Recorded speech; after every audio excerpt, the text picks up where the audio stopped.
welcome back and welcome back to the Horror Master YouTube channel. And finally, after the longest time, we have finally reached 400 CDs in the collection. Yowie! Such a big milestone for me, and honestly, a milestone I never thought in my wildest dreams I will ever reach. And a lot of people ask me why I didn't wait for the 500 mark, which honestly I could have waited for 500 cities, but then it would have taken a lot longer for me to make this video. So I thought 400 was a perfect number to do. So a bit of backstory before I get into the city. So a few years ago, right around pandemic time, I had around a I had around maybe 20 cities around there. And when the pandemic hit, a lot of concerts that I was going to attend started to cancel. A lot of tours started to cancel and being postponed. And I wanted personally to help the bands in any way I could. So the best way you could help any band or any artist was to buy their merch, buy their music. So I started buying rapidly on 2020 a lot of CDs that by 2020 I had close to 100 CDs. And as time has progressed on, going to record shops, eBay, Amazon, Discogs, getting it from gifts from my friends, from my family. I pretty much have the collection that I have right now. Of course, it's not the biggest collection out there. It's a collection I am proud of myself. Of course, it doesn't come as near as close as my buddy Levi's 1,000 plus CD or Necrotic Nicks from Thoughts of Metal's 10,000 plus CDs, which that is something of a huge undertaking that hopefully that number reaches in the future, but that's gonna take a long while. But this all these albums that have in my collection have one way or another inspired me in some shape or form. A time in my life that I feel these albums were amazing to me during my childhood, my middle school years, high school, college, throughout my entire life. Every single album in this collection has something that touched me right in the heart, has inspired me, has like a lot of anger releases. Pretty much the entire music of these albums has shaped into who I am today. So I just want to clear that out. And before anyone asks me where I got this CD shelf, I'm gonna try to put a link in the description so you can get your own CD shelf. Which this is a four-sided spin CD show, which holds around 1,000 plus CDs, maybe 1,100 CDs. So with the weight and all that, it's gonna add up, of course, in the future, and hopefully one day it all adds up. But enough jibber jabbering. Let's get into what you guys really want to see and watch all my CDs. So let's begin. So I had to switch to my phone, and apologies in advance if the quality isn't the greatest, but hopefully the audio does it justice. So let's begin with the first panel on the first show. Of course, the big one you can automatically see is, of course, Abbas with Outsider. I got this as a Christmas gift from Hannah from the Husband Podcast, and of course has some great songs. And this edition came with a patch, some corpse paint, which I only have used the corpse paint once when I went to AEW Dynamite as Chris Jericho's paint maker. The corpse paint is kind of great. And in terms of Abad Outsider, pretty amazing album. But honestly, with Abbas, the subtitle and Outsider are only the albums personally to go. The rest you can leave or take. Then we got some Abyssic with Hide the Memory. This is a Norwegian Death Doom project. These guys are really good. Of course, the all-seeing eye. A couple of tracks and pretty amazing stuff from Norway, even though Norway's not mostly known for other than black metal. But give these guys a listen, they're actually pretty good. I still need to get a couple of albums from their collection, their discography, and I think they're about to release something in 2024, which the hype is real, and hopefully to get it eventually. Next we got some AC/DC. For those who know me for the longest time, you know that AC/DC is my favorite band of all time. Haven't had the chance to see them live. Hopefully they come to tour in 2024, but I almost have everything in the discography, of course, from High Voltage to Dirty Deeds. These digipacks are actually pretty good. They actually sound, the quality is pretty nice. Like an album like, of course, Power Rage, pretty well sounded. Highway to Hell, my personal favorite Bon Scott era album, second favorite AC album of all time. But of course, my absolute favorite album, AC/DC album of all time, and favorite album in general, Back in Black, classic rock essential. I've talked about it so many times. Y'all know the songs, y'all know the hits. Hell's Bells, Shoot to Thrill, Back in Black, Have a Drink on Me. Classic album that forever will stand the test of time, and personally my favorite album of all time. We got some more AC/DC. Of course, we got the 74 Jailbreak EP. Some of these songs were later released in the American version. Of course, Jailbreak originally released in Dirty Deeds, in the Australian pressing of the album, and some of these songs also in the 75 editions of High Voltage and the TNT albums. And I actually got this copy at Second and Charles when my local Second and Charles was still open, which fucking sucks. They closed it down for like $2, which is it's a pretty good deal. Fly on the Wall, Who Made Who, the soundtrack to the Maximum Overdrive film. Of course, for those who know, I'm a big horror fan, and when you have Stephen King, a master of horror, combined with my favorite band of all time, it was like the perfect match made in heaven or hell, depending on who you ask. But such an underrated Stephen King movie that doesn't really get that much appreciation, but give it a watch, people. That's a really, really fun movie, and creepy at times, if I have to say so myself. The Razor's Edge, of course, Thunderstruck, Money Talks, the title track, AC/DC Live. Of course, this was recorded during the Thunderstruck tour. I believe some of these songs were recorded when they went to Russia or when they recorded in Donington. My memory serves correct. If you know, let me down in the comments. But of course, a typical track. I mean, Thunderstruck starting the album, the Jack, you know, Whole Lotta Rosie, essential album in the discography. And then we got some of the 2000 albums, of course, from Steve Upper Lip, Black Eyes, the last album that Malcolm Young was in the recordings. And then, of course, Rock or Bust, the last album Malcolm Young wrote. And yeah, one of the reasons why I like physical media, I mean, look at this. Just look at it. I mean, it makes the album pop.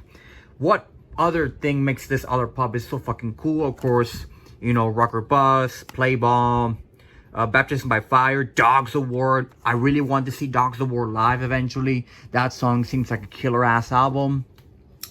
And then the latest in the discography, and hopefully not the last one, Power Up. This was my 2020 album of the year. And I remember when they released Shot in the Dark, the first single, I went nuts, and that I immediately pre-ordered the album. And turns out the album came out 2 days after my birthday. So this was a great birthday present for me. And I could have bought in the special edition that came with a box and like the sound, but I didn't have that much money at the time. So, but I finally have this copy in the collection. Acid Bath, When the Kite String Pops. Of course, some doom metal, stoner metal thing from the guys from New Orleans, around that area. And of course, this album got a big notoriety, especially with the album cover. A painting, of course, done by John Wayne Gacy of his alter ego, Poe the Clown. And hopefully a album cover I can do in my controversial album cover series whenever I bring that back.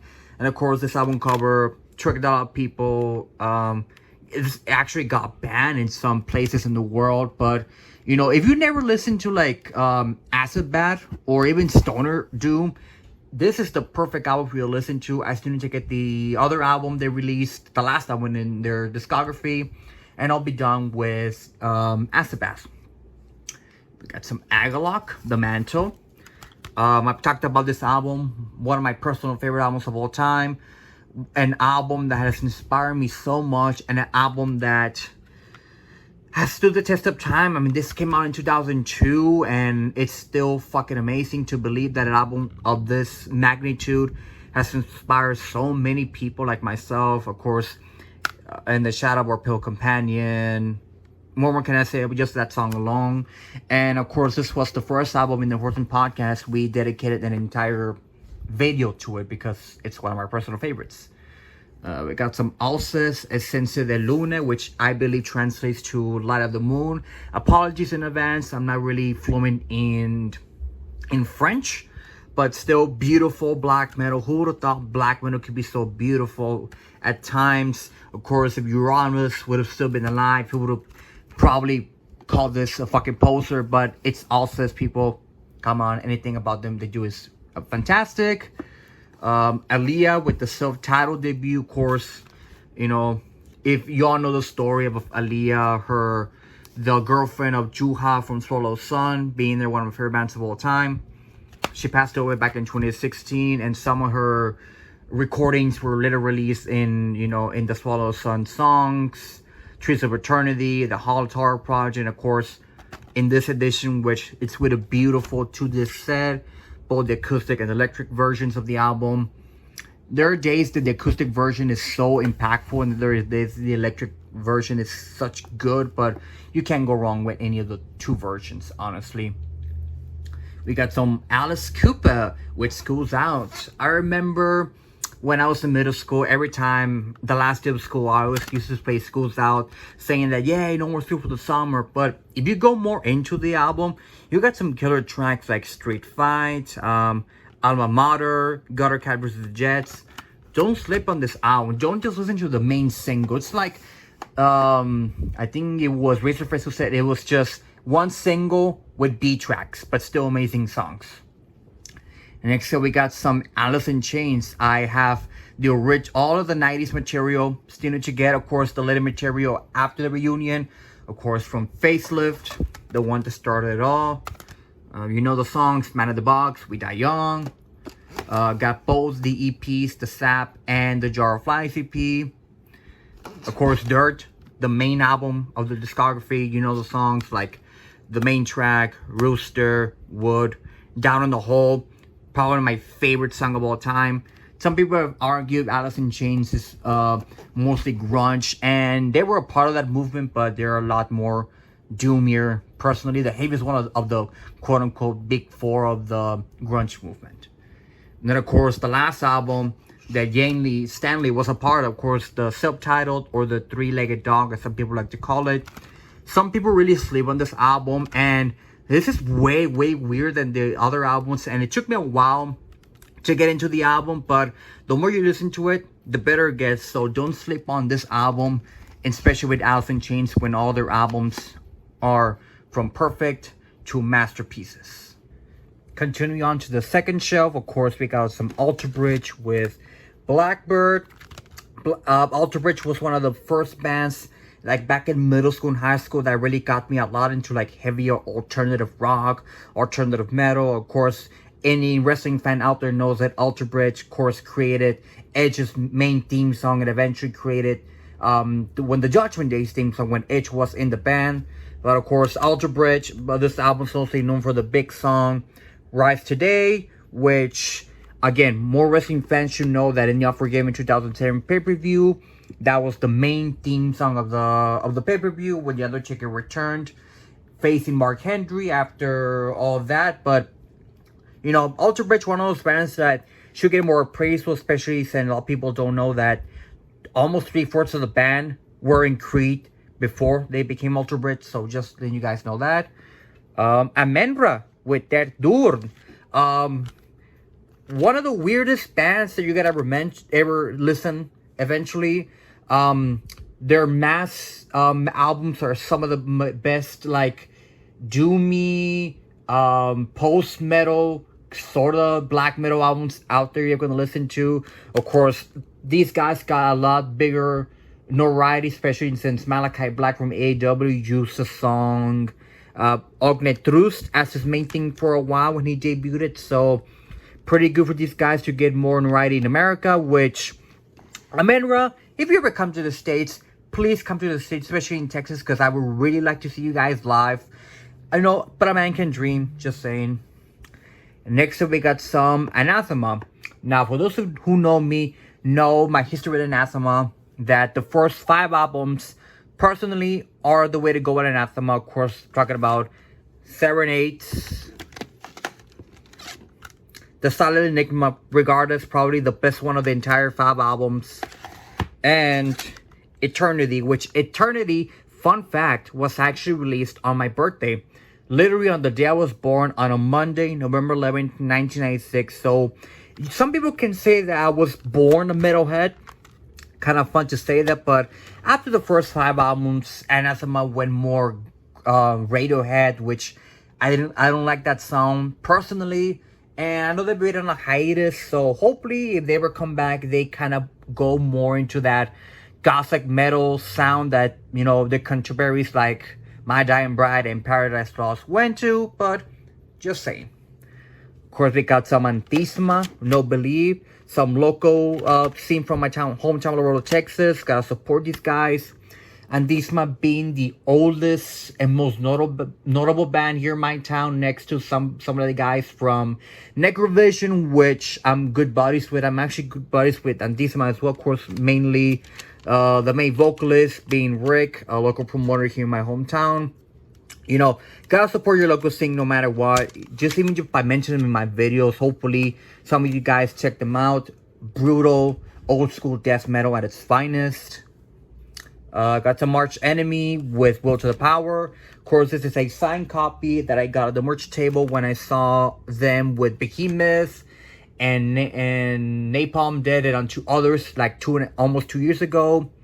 I didn't take them for some of the earlier Arch Enemy albums, but of course, this album has everybody's signature. Of course, Jeff Loomis, Michael Amott.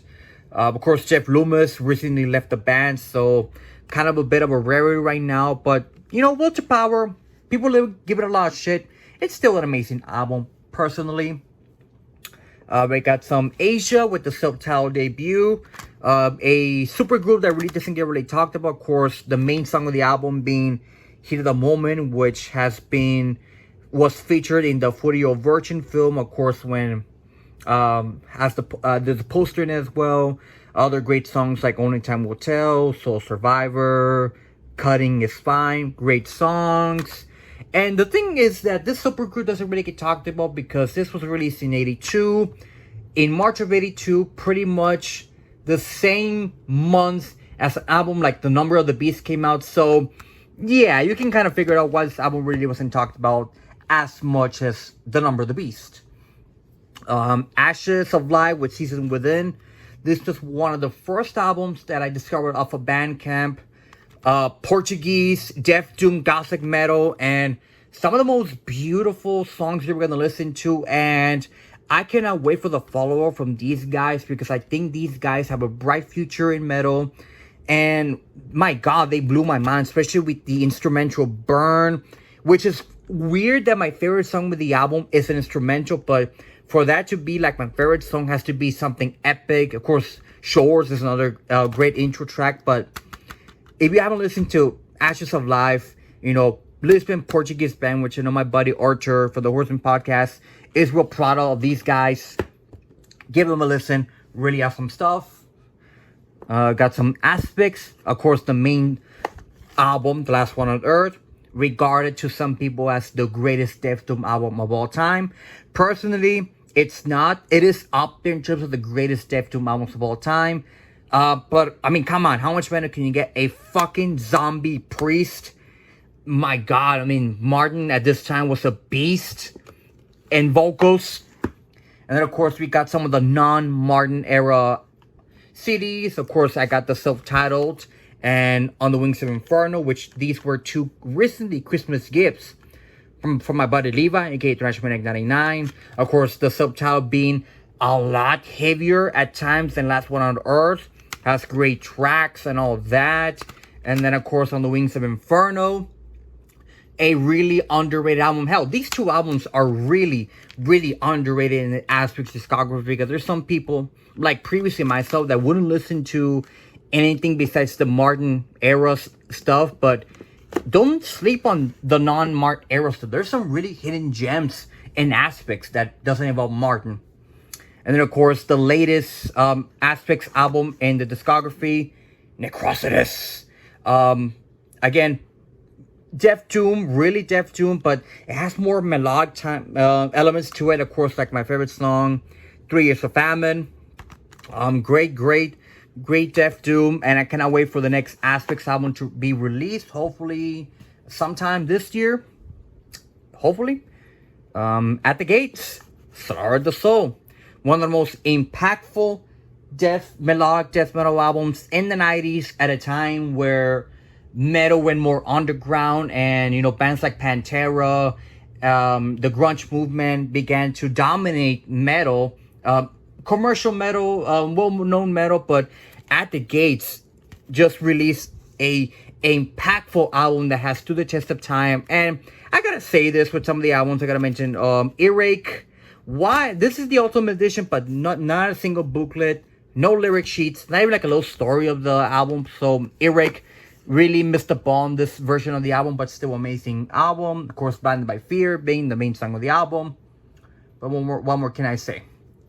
Atramentis with, of course, Stygian. I think if you like Bell Witch, you're really gonna like this album. Of course, this album cover was done by the same guy who did the album cover, and Funeral, Doom at times, Death Doom at times. Of course, this was a gift that Hannah gave me for Christmas, and wow, a journey of its own. 3 song tracks. They're really, really long, like close to like 18 minutes in length. Fucking amazing work. Attic Demons with Atlantis, the Portuguese Iron Maiden, some people like to call them. Of course, Archer gave this to me a couple of years ago as a Christmas gift. The main song of the album, Meeting the Queen. Amazing track. The first note you ever listen from this band, it's Attic Demons, which, I mean, they've taken as a compliment, being that they're the Portuguese Iron Maiden, which is nothing to be ashamed of. We got some Aspects, of course, the 2 main albums, Severed Survival and Mental Funeral, both essential albums in death metal, especially Mental Funeral, essential album in Death Doom. But Severed Survival, of course, with the alternative album cover, which I personally like this album cover way better than this one. Of course, has the original uncensored album cover. Great tracks. Of course, Chris Reifer created Autopsy after he was in death, after recording Scream Bloody Gore. Went on to form Autopsy and has been on a terror since. Sending Women to Funeral. Great songs. Amazing stuff. And then, of course, Autopsy got a bit of notoriety, especially after a certain incident in Maryland Death Fest. If you know, you know. If you don't, look up the video. And then we got some Avenged Sevenfold with Hail to the King, their black album, as I like to call it. You know the songs, Hail to the King, Coming Home, one of the ballads of the album, Crimson Day, Acid Rain, Shepherd of Fire. Avenged Sevenfold's one of those bands that hasn't really released a bad album. They've released weird albums, but pretty good albums. And next we got some Bathory. Of course, with Bathory, the ones that I have, I'm pretty happy to, because, an album like Octagon and Requiem, I really don't care about them, because I think those albums are crap. But I'm really pleased with the albums that I have in my discography, of course, from the Subtitle debut, The Return, Understand the Black Mark, favorite Bathory album of all time, which hosts, Enter the Eternal Fire, Blood, Fire, Death, the beginnings of Viking metal for Bathory, Hammerheart, Twilight of the Gods, Blood and Ice, folky and sometimes power metal, and of course, Norland 1 and Norland 2. Continuing on to the third show, of course, we got some Beatles with Sgt. Pepper's Lonely Hearts Club Band. The Beatles are one of those bands that I really got into really around middle school. Need to get the rest of the discography sometime in the future, but it's a discography I'm not too worried, because I could easily go on eBay and Amazon and buy them. Next up, we got some Behemoth. I had the opportunity to see Behemoth live a couple of years ago, and what a religious experience it was. Of course, the main album, The Satanists, talked about this in the Horizon podcast. We dedicated an entire episode about it. One of the greatest, and of the greatest albums of the 2010s. Behemoth's finest hour, of course, creating songs like Opa es Lucifer, of course, the title track, Messianore, and a big song of the album, O Father, O Satan, O Son, a masterpiece that nothing Behemoth has ever done or ever do will come close to it. And that's not bashing Behemoth, but that's how it is. And of course, the follow-up albums, like I said, have tried to replicate what, the Satanists did. Of course, I Love You Darkest, which was really well-made album. Of course, the main song of the album, Balsabel, was in Siberia. Iglesia Católica Católica, great songs. I think he sang some of those songs like Balsabel live when I saw him. And of course, the latest Behemoth offering, Opas Contra Nadram. I got the booklet edition, which it's pretty beautiful packaging, not gonna lie. In terms of like physical media, again, packaging is always one of the great things about them, but a bit of an improvement over Love You the Darkest by not by much, but by a bit. But hopefully the next album they release is a bit better, but nothing comes close to the Satanists. I talked about Bell Witch early on, of course, Mirror Reaper, the album that sort of made the band notable, especially after the tragedy. To This Said, which has the entire album, and just look at this beautiful artwork, man. I mean, beautiful artwork, but nobody should go on Discogs and pay more than $60. I think I got this for Christmas by Hannah, gave it to me, and it was great, but no one should pay $60.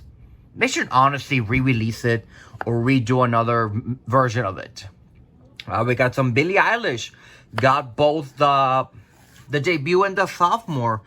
Beginning more to Billie Eilish, since Alicia and I, my friend Alicia and I are trying to probably, hopefully, maybe see Billie Eilish live during the summer when she ever tours, and of course get the new album she's gonna release, hopefully. But when this album, of course, the hit, Spirit of Friend and Me, I Love You, I'm a Bad Guy.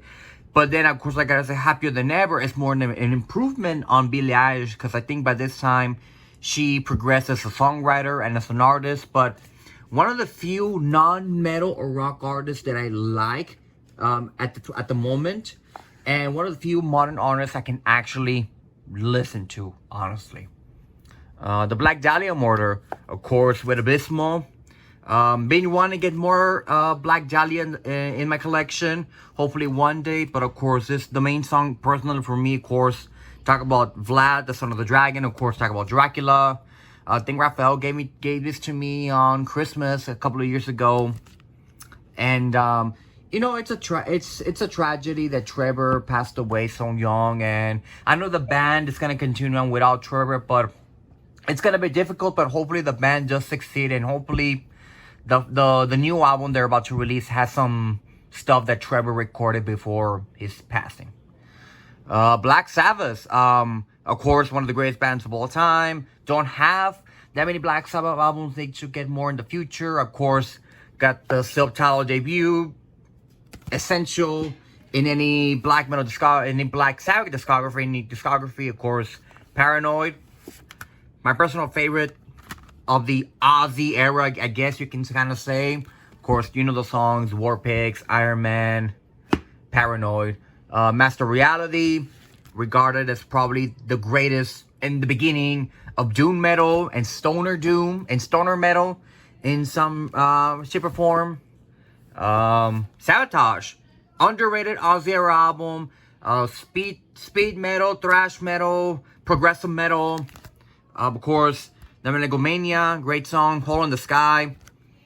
And that one doesn't really get talked about. And these DJ pack are really, really good. They sound really, really awesome. Really full. Of course, Black Sabbath, Heaven and Hell. This is the one that Ron and James Dio started in the band, of course, later on to, Mob Rules and other albums. But of course, Heaven and Hell, the songs, the hits. One of the greatest albums of the 80s. One of the greatest Black Sabbath albums of all time. And one of Dio's greatest albums he ever did. Blood Incantation got both the debut and the sophomore. Got into more Blood Incantation since I saw them recently when I saw Cannibal Corpse. One of the heaviest concerts ever, the heaviest concert I've ever been to. It even gave me vertigo, which it rarely never happens. So of course, hitting history with the human race got more of a pop since the alleged of the finding or fraud of the Mexican aliens. So that kind of made the memes. But Starspawn, great album. I wish I could have met the band members so they could have signed my human race copy, but maybe next time. Blood Red Throne with Monument of Death. A gift that Leva just randomly gave to me because for some weird reason, this is one of those albums that's hard to find, and he was able to find a cheap copy for like $12, and he just decided to send it to me as a gift. And of course, favorite song, Portrait of a Killer. Of course, Norwegian Death Metal Masters, which Norway isn't really known for that much death metal. It's mostly for black metal, but great band. Blue October with Foiled. I actually had the opportunity to meet the guy behind Blue October, Justin Furstenfeld, at an acoustic concert he did during Texas. Of course, these are a Texas band, alternative rock. Of course, the big songs of the album: Hate Me, Let It Go, Overweight. Great alternative rock and Texas band. Got some Bob Seger, of course, the album that kind of made his career go up the roof, of course, with the main song Rock and Roll Never Forgets. Got some Bon Jovi, Slippery When Wet. The songs, the hits. Borknagard with True North. My introduction to Borknagard, actually. Of course, I think this is the first one that I see as Vortex on vocals. Again, one of those bands that really doesn't have a bad album. They have phenomenal albums. I cannot wait for the new album to come out. And True North, I think, was my runner-up in 2019 in Albums of the Year. Great band. Boston, in terms of classic rock, one of my top favorites of all time. Of course, the debut album, More Than a Feeling, Hitch a Ride. The sophomore, Don't Look Back. The title track, A Man Will Never Be. A song that I listen to a lot. And of course, the third stage with the big ballad, Amanda. Essential rock in any collection. Breaking Benjamin. I got into Breaking Benjamin in middle school and high school. Of course, those who went with me in middle school and high school know that this band really was my shit. Got both Phobia and Dear Agony. And I got into Breaking Benjamin because of my buddy Chris, my best friend in high school. He got me into that. So, Chris, if you're watching, thank you so much for getting me into Breaking Benjamin. Broken Hope, Swapped and Gore. A band that I really didn't know until Levi introduced me into Broken Hope. And then, of course, we had the opportunity to interview Jimmy Wagner talking about his career, talk about the alternative cover, which I prefer this alternative over the original. And I just gotta say, is it just me, or does this album cover look like a certain orange goblin who used to be president? Just saying. And of course, we got some brujeria. Of course, me being a Mexican American, had to get some brujeria. Of course, Matando Güeros. The most famous album of them all. Did a video in the My Controversial covers. Signed by both Juan Brujo and Pinche Peach when I saw them on the 30th anniversary of the album. Amazing show. A lot of moshing. And of course, then the follow-up, Raza Odiada. The main song of the album to me is personally like El Patron, talk about Pablo Escobar. Raza Odiada, Pito Wilson. Talk about a political figure at the time, bashing brujeria. But overall, brujeria, one of those bands that if you know Spanish, you're gonna get into. And sort of a super group that began as a super group and later evolved into a much bigger thing. Now let's move up to the fourth show. Continuing with some brujeria, of course. Poncho Aslan. The 2016 release of the album. I need to get, hopefully, the new album is brujeria, because I really love brujeria. I need to get also Brujerismo eventually to complete that entire discography, hopefully in the future. Bryan Adams, Reckless, of course, the main song of the album being Heaven, Run to You, Summer of '69. I see what you did there, Bryan Adams. I see what you did there. I mean, it's classic rock. Bullet for My Valentine. Another one of those bands that I got to during middle school. Of course, the Poison Bean, the big album, the discography, of course, with the song Tears Don't Fall. The main song, 10 Years Later. Amazing stuff. Personally, with Bullet for My Valentine, just the first two albums to me are the essential. The rest, you can live or take. We got some Candlemass with Epicus, Doomicus, Metallicus. I mentioned Black Sabbath, Masquerade being the beginnings of doom metal. And some people say that this album was the beginning of doom metal, of course, being Epicus, Doomicus, Metallicus, which translates to epic doom metal. Essential in any doom metal, discography. But, bands like Saint Vitus, Trouble, Candlemass, owe their entire sound to a band like Black Sabbath, and pretty much metal owes everything to Black Sabbath. And then we got some Cannibal Corpse. Yes, I am almost complete with the entire Cannibal Corpse discography. There are some couple of albums that I'm missing to get, but for right now, this is what I have. I was on a binge of Cannibal Corpse last year since I finally got to see them live for the first time, and I wanted to get a lot of the albums. Of course, I have albums from Eating Back to Life, of course, Tomb of the Mutilated, Hammer Smash Face, Icon Blood, The Bleeding, probably the greatest work they've ever done, songs like Fuck With a Knife, Straight Breaking Strangled, The Bleeding. Then this version comes with the video of Straight Through the Eyes of Dead and a bonus song, The Exorcist, which is fucking amazing cover. Of course, Vile. Of course, this was my introduction to Cannibal Corpse. And of course, the beginning of Corpse Grinder being a band. And of course, as you can see, this album was signed by Alex Webster. When I saw Cannibal Corpse, I had the opportunity to see them live.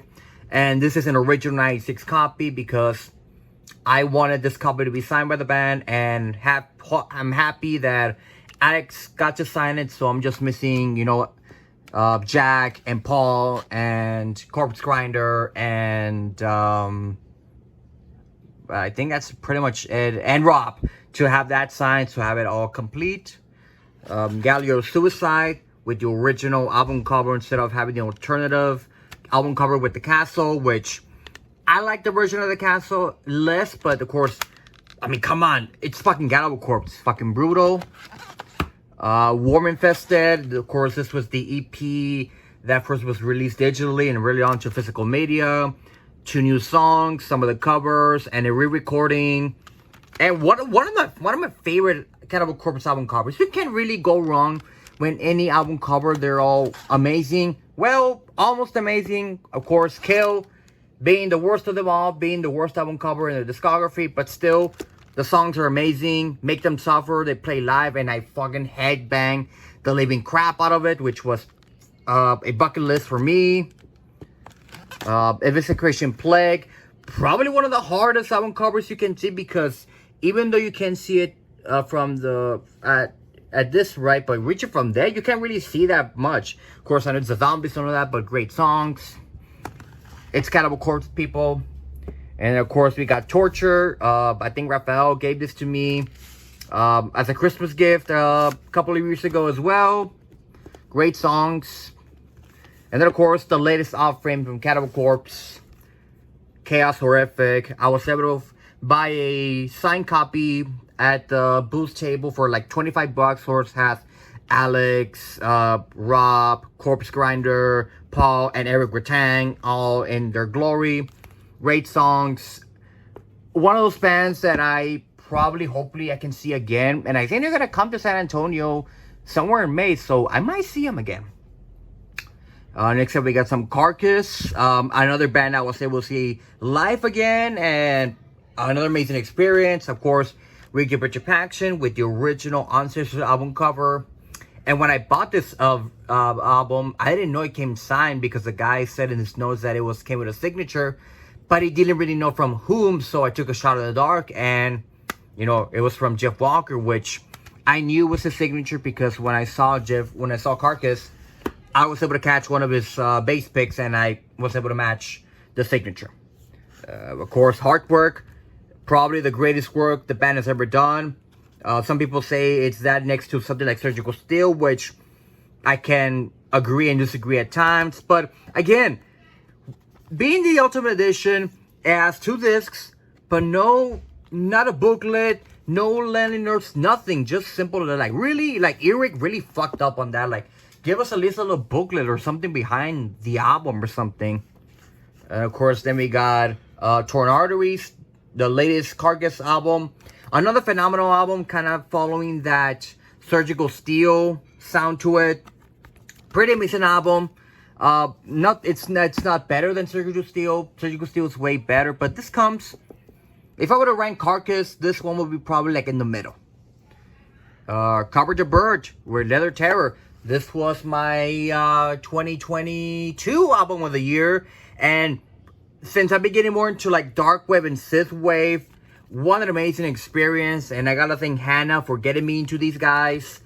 Try putting this album at 60, 70 miles an hour on the highway and put on the song Imaginary Fire, The Widowmaker, and Lipstick Masquerade. It will make your car rides even more enjoyable.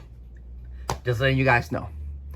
Now we got some Cattle Decapitation, another band that I've seen live. It's funny that this whole row I've seen, from Brujeria to Cannibal Corpse to Carcass to Cattle Decap and Futuron, you know, Creed.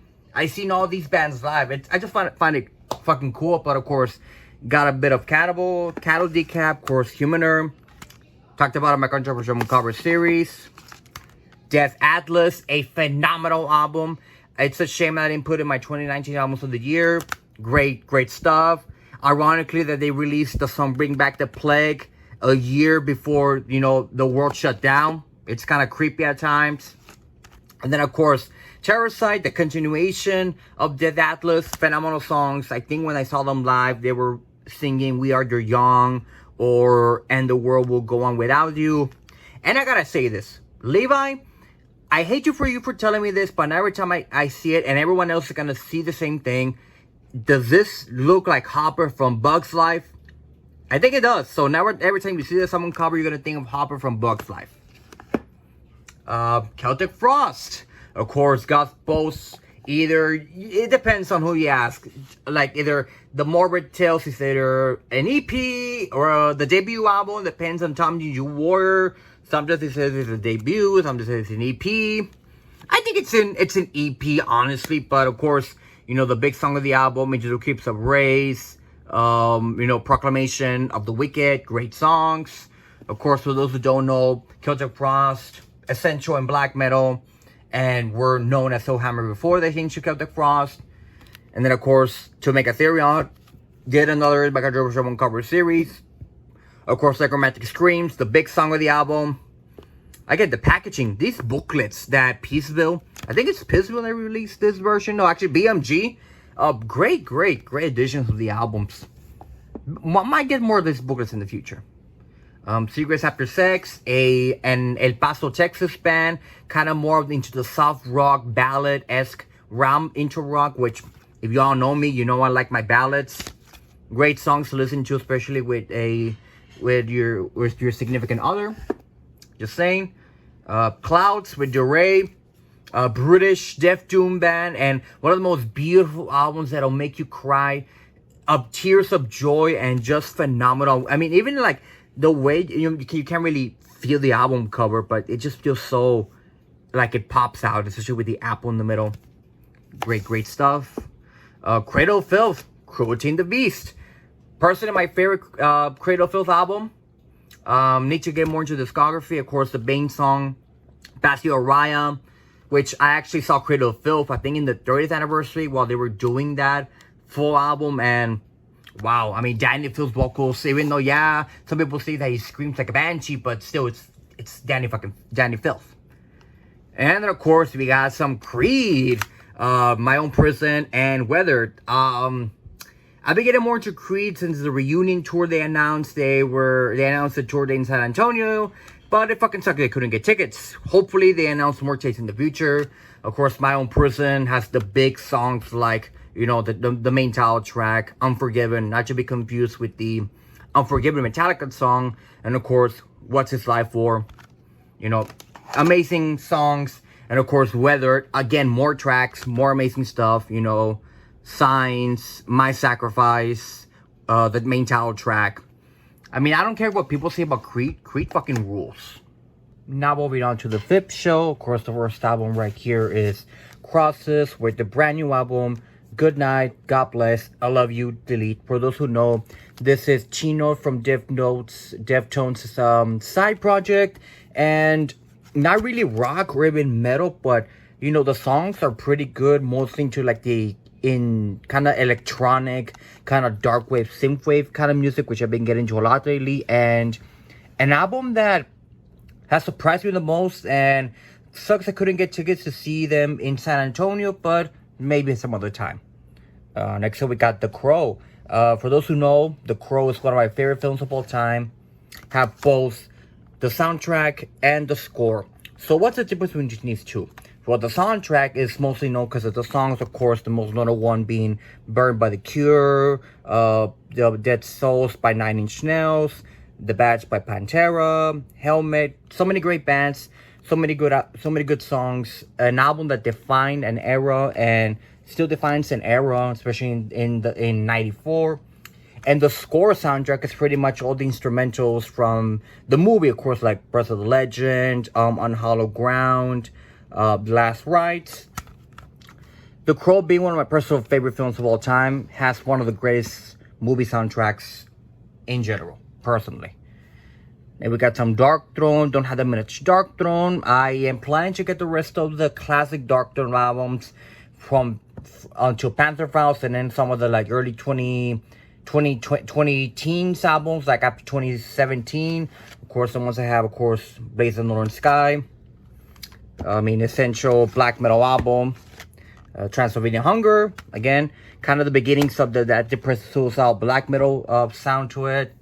Got some of the newer stuff, kind of like the resurgence of Old Star and Eternal Hells, kind of having that new wave, classic rock, mixed with black metal sound to it, which is a really good stuff for Dark Throne. Next up, we got the Dead Sea with Hyperniteria, a band that I didn't know existed until I went to Bandcamp and found out this is from the country of Jordan. And beautiful death doom, melodic death doom, and the album cover by itself made me want to pick up the album. I mean, it's horrific but beautiful yet sad. Next up, we got some Death. I have the entire Death discography.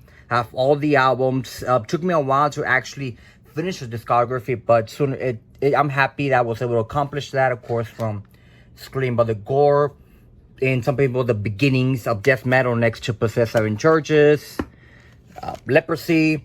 Of course, some people say the greatest death album. Of course, this was the one that kind of inspired a lot of the subgenres of death metal. Of course, melodic death metal, death doom, you know, prog death metal, you name it. Of course, as you can see, I had the opportunity to meet both Rick Ross and Terry Butler, who were on the Leprosy recording when they came to my town in the, I think it was in the Left to Die, some sort of a super group band, whatever you want to call it, but Pull the Plug, that song live, oh my god, so fucking amazing. Spiritual Healing, probably my least favorite death album, even though it's at the very bottom, still phenomenal album. I mean, great songs. Human, of course, has like a comprehension, which I know a lot of people in the 90s waited for the music video to come out on MTV. I know some people that I've talked about waited till like 2, 3 in the morning for that video to come out, and it was worth the wait.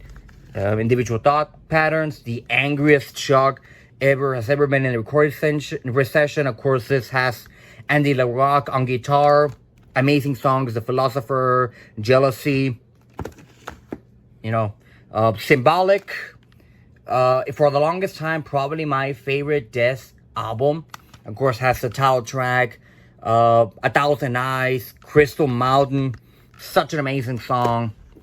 And then, of course, we get to the final death album, The Sound of Perseverance. I mean, what a way to go, especially with with the cover of Judas Priest's Painkiller, Bite the Pain, Story to Tell. So many great songs, and it's a shame that Chuck passed away in 2001, and we're no longer gonna get more deaths. But hopefully, this discography, one of the most perfect discographies ever in metal. Dead Spell Omega with Foss. I'm not gonna mention the whole album because I can't fucking read it for the life of me. But Dead Spell Omega, one of those bands that surprisingly took me the longest time to actually get into. Of course, I know they have another 2 albums in the story about heaven and hell and all that, but a band that has been in some controversy lately, but the music itself, pretty decent. Decomposed. Hope finally died. One of the most underground death doom bands in Britain. This band doesn't really get that talked about that much because they should, with the likes of My Dying Bride, Paradise Lost, Enchantment. Great death doom. Again, 1 album into the career, call it a day. And for some fucking reason, this is the most expensive album in my entire collection, which if you go to Discogs, is like close to like $100, maybe more, which that shouldn't be the case. Someone should really re-release this album, personally. Default, One Things Remain. One of those bands that got a lot in middle school. Of course, the main song of the album, The Memory Will Never Die. Got some Def Leppard, both the Paranoia and Hysteria albums. Classic British rock, classic British, British heavy metal, even though they weren't really associated with no album and during this time of the career. But the songs, the lyrics. Don't need to go into that much detail. We got some Deftones, of course, with White Pony, the most notable Deftones album. I mean, for obvious reasons. Of course, you got songs like Digital Bath. You got, of course, the big song of the album, Changes, which has appeared in so many movies. Like, of course, the one that comes to my mind is Queen of the Damned. If you know, you know. We got some Desire, Infinity, a timeless journey through an emotional dream. Sort of an underground death doom band from Lisbon, Portugal. These guys have been around since the late 80s around there. And one of the most beautiful albums you're ever gonna listen. It has so many great tracks. I think my personal favorite track has to be probably Chapter 6, almost to the end of the album. But something about this band that really doesn't get talked about is that, underground. Some people really, really should get more into the underground, if I have to say so myself. But that's how it is. We got some Dio. Have both the debut and the sophomore course, Holy Diver. Amazing album artwork. One of my favorite album artworks, of course, Holy Diver, Rainbow the Dark, Don't Talk to Strangers. The Last in Line, of course, the title track, We Rock. Hell fucking Dio, man. I need to get more Dio in the collection. Hell motherfucking James Dio. Disembowelment. Transcends into the peripheral. This right here is, in my opinion, the greatest Death Doom album of all time. This album alone has everything you want in Death Doom, in the harsh Death Doom, even melodic Death Doom. Has melodies, great songwriting, dark moments, heavier moments that make you want to cry, moments that make you scared. I know these guys from Australia, 1 album, call it a career, and my God, I mean, took me years to find a decent copy to find, but finally it's in the collection. Dissection, Storm of the Light's Bane, my favorite Dissection album next to the Somber Lane. Of course, the main song of the album, Where Dead Angels Lie. Of course, produced by Dan Swano, which I had the opportunity to interview him in the Horseman podcast. Talked about a bit about the album and the disaster and the recordings from the Somber Lane to, of course, the album. And then, of course, you got some Dokken, Under Lock and Key. One of my favorite Dokken albums. And, of course, with The Sunrise, having my favorite Dokken song, In My Dreams, another great song, The Hunter, It's Our Love. Say what you want about Dokken. Dokken fucking rules at their time. One of the heaviest bands in the 80s.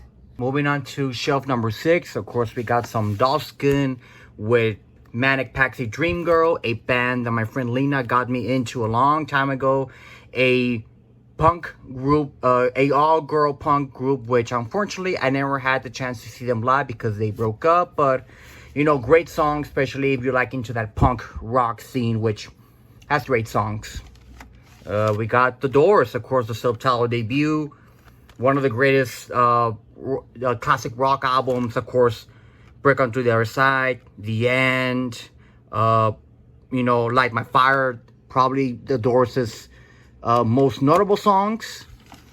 The Doors was one of those bands that at the time were really, really out there, and it's a testimony to their work and the impact they've had on music. Next, we got some Dream Theater, of course, with Images and Words. Of course, the main song of the album, Don't Pull Me Under. Dream Theater is one of those bands that took me a while to get into, especially the later albums, which I know The Astonishing is the crappiest one of them all, and I'll probably get more Dream Theater in the future. Of course, we got Awake, the follow-up to Images and Words, amazing songs. And then, of course, we got Train of Thought, which I love how this album is packaged. Like, you cannot see, but the way the paper is so awesome. This actually came out on my birthday in 2003, so I was like, let's see, I was 5, I was like maybe 8 or 9. But of course, you know, In the Name of God, a great song. Endless Sacrifice, probably my favorite song of the album. Need to get more of the early Dream Theater albums eventually. We got some Druid Lord, Relics of Dead. One of those Death Doom albums that I really got into in 2020, I think 2021, around there. Of course, this got some from Florida. Great American Death Doom. Has some melodic moments, of course, on the song. I know I have it around here. Monarch Macabre. Those melodic moments are so impactful that, they're just so fucking good. So we got the Eagles, have both the Eagles' greatest hits, part 1 and part 2, which these two were, I think if I remember correctly, these were a Christmas present that Alicia gave me last year, if I remember correctly. But, you know, you get, the more Eagles you have, the better. Eagles is one of those bands that you can't really go wrong. When it comes to classic rock, they're one of the kings of classic rock. And then, of course, you know, Hotel California. Of course, released in, I think, in 76, around there. Of course, the main song, Hotel California. Live in the Fast Lane. Classic Rock Essential. Classic. Emperor in the Night Side Eclipse. Regarded as one of, if not the greatest black metal album of all time. Of course, Ishan, Samath, Faust, especially if you know the history of what happened with Faust in Norway. This digipack has a great quality of the sound. Of course, the song Ino Satana being my favorite song of the album. You know, need to get some more Emperor in the future. Enchantment, Dancing the Marble Naked. Talked about these guys a bit about a while ago in Death Doom. Another band named Death Doom, in British Death Doom, that doesn't get that much recognition as they should. They should get more talked about. And of course, their phenomenal debut album, which, funny enough, it took them 30 years to actually release their second album, which it is a phenomenal album. Need to get in the collection one of these days. But this is in a super jewel case, which I'm not really a fan of the super jewel cases. It took me a while to get into digipacks, which, you know, this one, even though it's the only weird oddity in the whole, in terms of packaging, I kind of like it. It grew on me. Entombed, Left Hand Path, one of the greatest death metal albums of all time. Don't need to say that much, but again, Earache, no lyric sheets, no notes. You really dropped the ball in terms of these packages. Just saying. Europe, The Final Countdown, in terms of like Swedish rock in 86, 87, one of the best. Of course, The Final Countdown, Carrie, Rock the Night, Essential Classic Rock, Evadne, The Pale Light of the Fireflies. I've talked about that Evadne are sort of like the baby brother, baby sister of Swallow the Sun. These guys are from Spain who sing in English. Melodic Death Doom will make you cry, like legit. It'll inspire you like it has inspired me so much. Evanescence, Fallen. One of those bands that I really got into in middle school during my emo phase, even though I never had an emo phase. But, of course, Bring Me to Life, My Immortal. What more can I say? Alice and Gaza, Act 1, the protagonist. Not to be confused with the Alice and Gaza group, the band, the original like 70s, 80s group.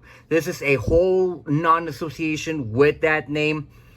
One of the oddities that in Bandcamp I discovered by accident, and what a phenomenal album this was. Has 4 tracks. Yeah, 4 tracks. The protagonist being close to 20 minutes in length. Death Doom, Black and Death, sort of like a proggy of it. It's undescribable, but it's so fucking good, and I cannot wait for the second act, which for now which we call Act 1. They gotta release an Act 2. Just saying. Firehouse with the subtitle debut. Firehouse. I think I got this copy at the time, Second and Charles, when it was open, for like $2. Have some great songs. Some glam metal at the time. Fleetwood Mac, Rumors. One of the greatest best-selling albums of all time. Of course, Stevie Nicks in her younger years. But of course, the rest of the band, being that they were sleeping with each other during this time and with the drugs and all that, created one of the best-selling albums of all time, funny enough. Flotsam and Jetsam, Doomsday of the Deceiver. Of course, this is Jason Newston's earlier band before he joined Metallica. And I gotta say this, is it just me, or does the devil right here look a lot similar like the devil in the Number of the Beast cover? Just pointing it out, people. I mean, my God, look how young Jason was. He was just a kid. But he went on to, do better things. Flotsam and, not Flotsam and Jetsam, The Foreshadowing, Days of Nothing. One of my absolute favorite albums of all time. Doom metal from, I think, somewhere in Italy. It's got from Italy. The album cover kind of gave me vibes of Pan's Labyrinth, if you've seen that movie. Great epic doom metal. Has a lot of beautiful moments. Not harsh vocals. The lead vocalist has a very soft voice that haunts you, but at the same time motivates you. Of course, songs like The Last Minute Train, The Wandering, Lady Killer. This whole album is perfection in its own. We got some Horseland with Hierophant Violet. Kind of like a, what's the best way I can describe this? A post-metal album, which is I'm not much of a fan of post-metal in itself, but what a trip. It is a trip in its own. Highly, highly recommended. Frail with 1692. Of course, being that the date is fairly familiar with the Salem witch trials, you automatically think it's going to be about the witch trials, which in some cases it is, but it's mostly about the main artist, the main lead vocalist, about her kind of struggles with her family, and being she was in a religious household, how she had a hard time to get away from that environment and just create her own image. We got some Frozen Soul, Glacial Domination. Of course, some Dallas, Texas death metal. Had to support these guys, being they're Texans at all. Need to see them live one of these days. Next, we got some Ghost. Everyone's favorite band in the Horseman podcast. Of course, Up as Hippopotamus. Great album. Need to get Infesticium in the future. Meliora. Their best work ever. Of course, like songs like Cerise. Dios in Absencia. Periquel. The most diversive album, or in some cases the worst album in their discography.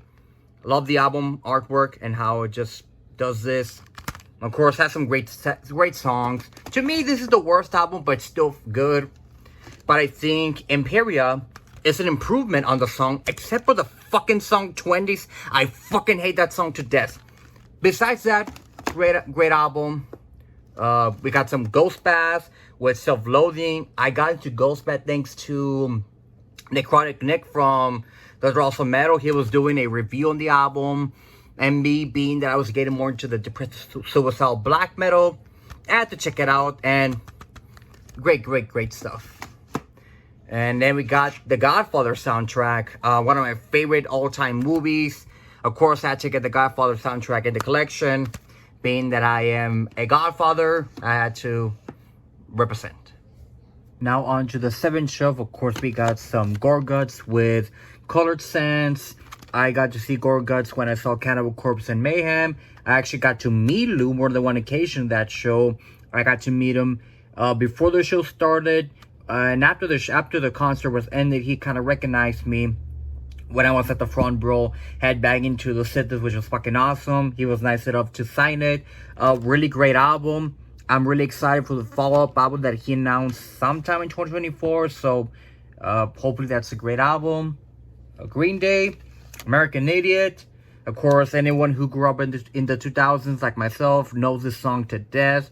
American Idiot, Jesus of Siberia, Wake Me Up When September Ends, Boulevard of Broken Dreams, probably my favorite song of the album. I mean, it's Green Day, classic Green Day. Guns N' Roses, Appetite for Destruction. One of the first bands that I really got into in my younger years. Of course, Guns N' Roses, Welcome to the Jungle, Sweet Child of Mine. Classic rock album, more heavier than your traditional glam metal acts at the time.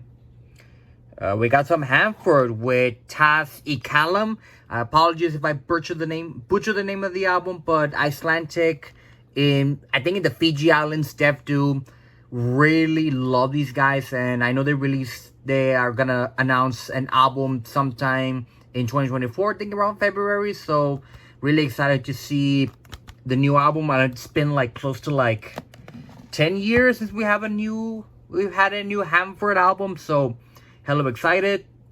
Next we got some Hell Ripper. Of course, had the opportunity to interview James twice in the Horseman podcast. Of course, Warlock and Grimm's Weatherhead to be my 2023 album of the year. The progression that James has had over the years to create an amazing album of the year contender, Untouchable. And of course, the album that kind of got me into the band, The Affair of the Poisons. Of course, Black and Thrash Metal. Of course, win a one-man project with James. It's amazing, and hopefully this is a sign of better things to come. And hopefully, James, if you're watching this, I know we've begged you this a billion times. Come to the States. I would really love to meet you and hang out sometime. High on Fire, Davidium's Mysterious, Stoner Metal. I mean, I don't have that much stoner metal in the collection. Need to get more stoner metal sooner. But High on Fire, this is one of the albums that really doesn't get talked about that much, but pretty good songs. I think my favorite song of the album has to be King of Days or probably Spiritual Rights. It depends on the date, but great album, especially in those kind of long days. Next up, we got some Him. I'm almost done with the Him discography. I need a couple, I think the last 2 albums to complete the discography. Of course, Him being one of my favorite bands of all time, one of my favorite gothic metal bands of all time. Of course, I was going to easily get into them, of course, with Greatest Love Songs, Volume 666, When You Love and Death Embrace, For You.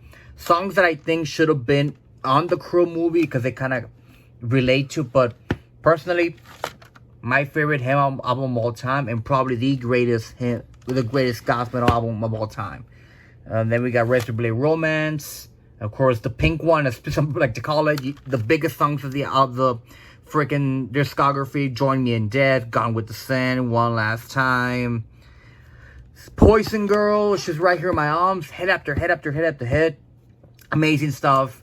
Some of these songs that I actually, when I saw Vili Valo live back in April, he actually got to sing them live, and wow, what an experience of its own. Of course, we got Deep Shadows and Brilliant Highlights, the album that sort of the band was kind of in between because this was around the time that the studio was getting involved, but songs are pretty amazing. Of course, Salt in Your Wounds, Love You Like I Do, Pretending, Enjoy and Sorrow. I think one of the first Him songs that I learned on guitar, next to something from When Love and Death Embrace. Love Metal, of course, the one that kind of gave the term love metal to their sound. The Path, Buried Alive by Love. Great songs. Dark Light, another exceptional album. Of course, Vampire Heart, Rip of the Wings of a Butterfly, Killing Loneliness, Burn of the Shadows. My God, such an amazing songs. Venus Doom, the album that Ville Valo stated that he recorded sober after battling addiction. Great album, great songs. The Kiss of Dawn, Sunger Suicide, the title track. Pretty much him, personally, is one of those bands that has another perfect discography. Like I said, I need to get, of course, the last two albums, Screamworks, and I think the tapes, and I'll be done with him. And hopefully, since Ville Valo is touring more, hopefully him comes back in the future and releases a new album. Who the Menace, the Treacherous Bell, of course, Finland Doom Metal. These guys are one of the modern guys that are taking that doom metal sound into new heights. Melodic, heavy, doomy doom metal. Of course, my favorite song has to be For Those Who Observe the Night. Great melodics. Remind me a bit of King Diamond at times. Has some King Diamond sound to it, inspired by King Diamond, which, oh, hell the fucking king. Great songs, great that. Ice Earth Horror Show. Of course, me being a horror fan, of course, I was gonna get a horror show. Being as my favorite songs from Ice Earth, of course, from Dracula, Frankenstein, The Phantom of the Opera, that Transylvanian cover of Iron Maiden. I had to get this one because I thought that they were not gonna release any more Ice Earth albums after the certain incident that happened, but you know, great songs. Need to get more Ice Earth. I need to get the Burnt Offerings and hopefully The Glorious Burden and all those songs. Immolation, Close to a World Below, one of the greatest death metal albums in the 2000s, and probably one of Immolation's finest moments, next to something like Dawn of Possession. And if you think that death metal at the time was dead, listen to this album. It'll fucking change your mind. The most blasphemous, craziest, muddy production you ever hear on Immolation, but my God, it's a fucking amazing album. And look at that fucking album cover. Just look at it. Fucking awesome. Love Immolation. Need to get more Immolation. Next, we got some Immortal. I only have two Immortal albums, of course, the debut, the Diabolical Full Moon, and of course, Sons of Lunar Darkness. I mean, you can't really go wrong in any of the albums. I personally prefer Sons of Lunar Darkness, you know, songs like Tyrant. But, you know, Diabolical Full Moon has some great songs as well, of course, being the debut. You kind give the guy some slack at times. We got Incantation now, some Diabolical Conquest, another band I've been wanting to see live, hopefully one of these days. Death metal, but you can arguably say also a doom metal band, because my God, some of these songs are the doomiest and most heaviest songs you can hear. Of course, the final song, until Intimidated Twilight, being like close to 20 minutes in length.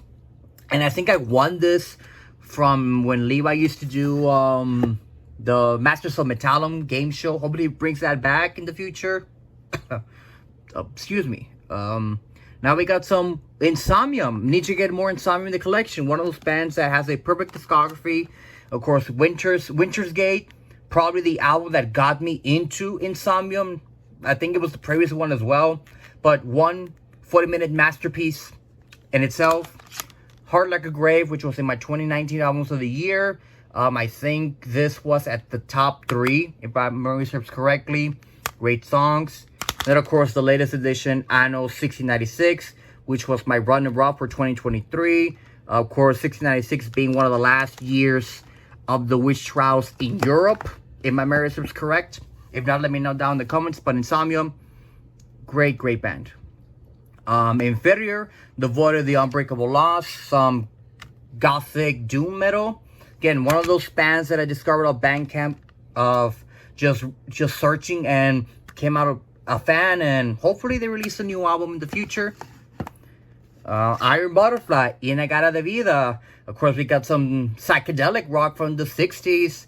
Of course, a lot of people know the song Inagata de Vida from the Simpsons episode, where instead of singing the Garden of Eden, they were actually singing Inagata de Vida, and Oh my god, that episode's so funny. But Iron Butterfly, psychedelic rock.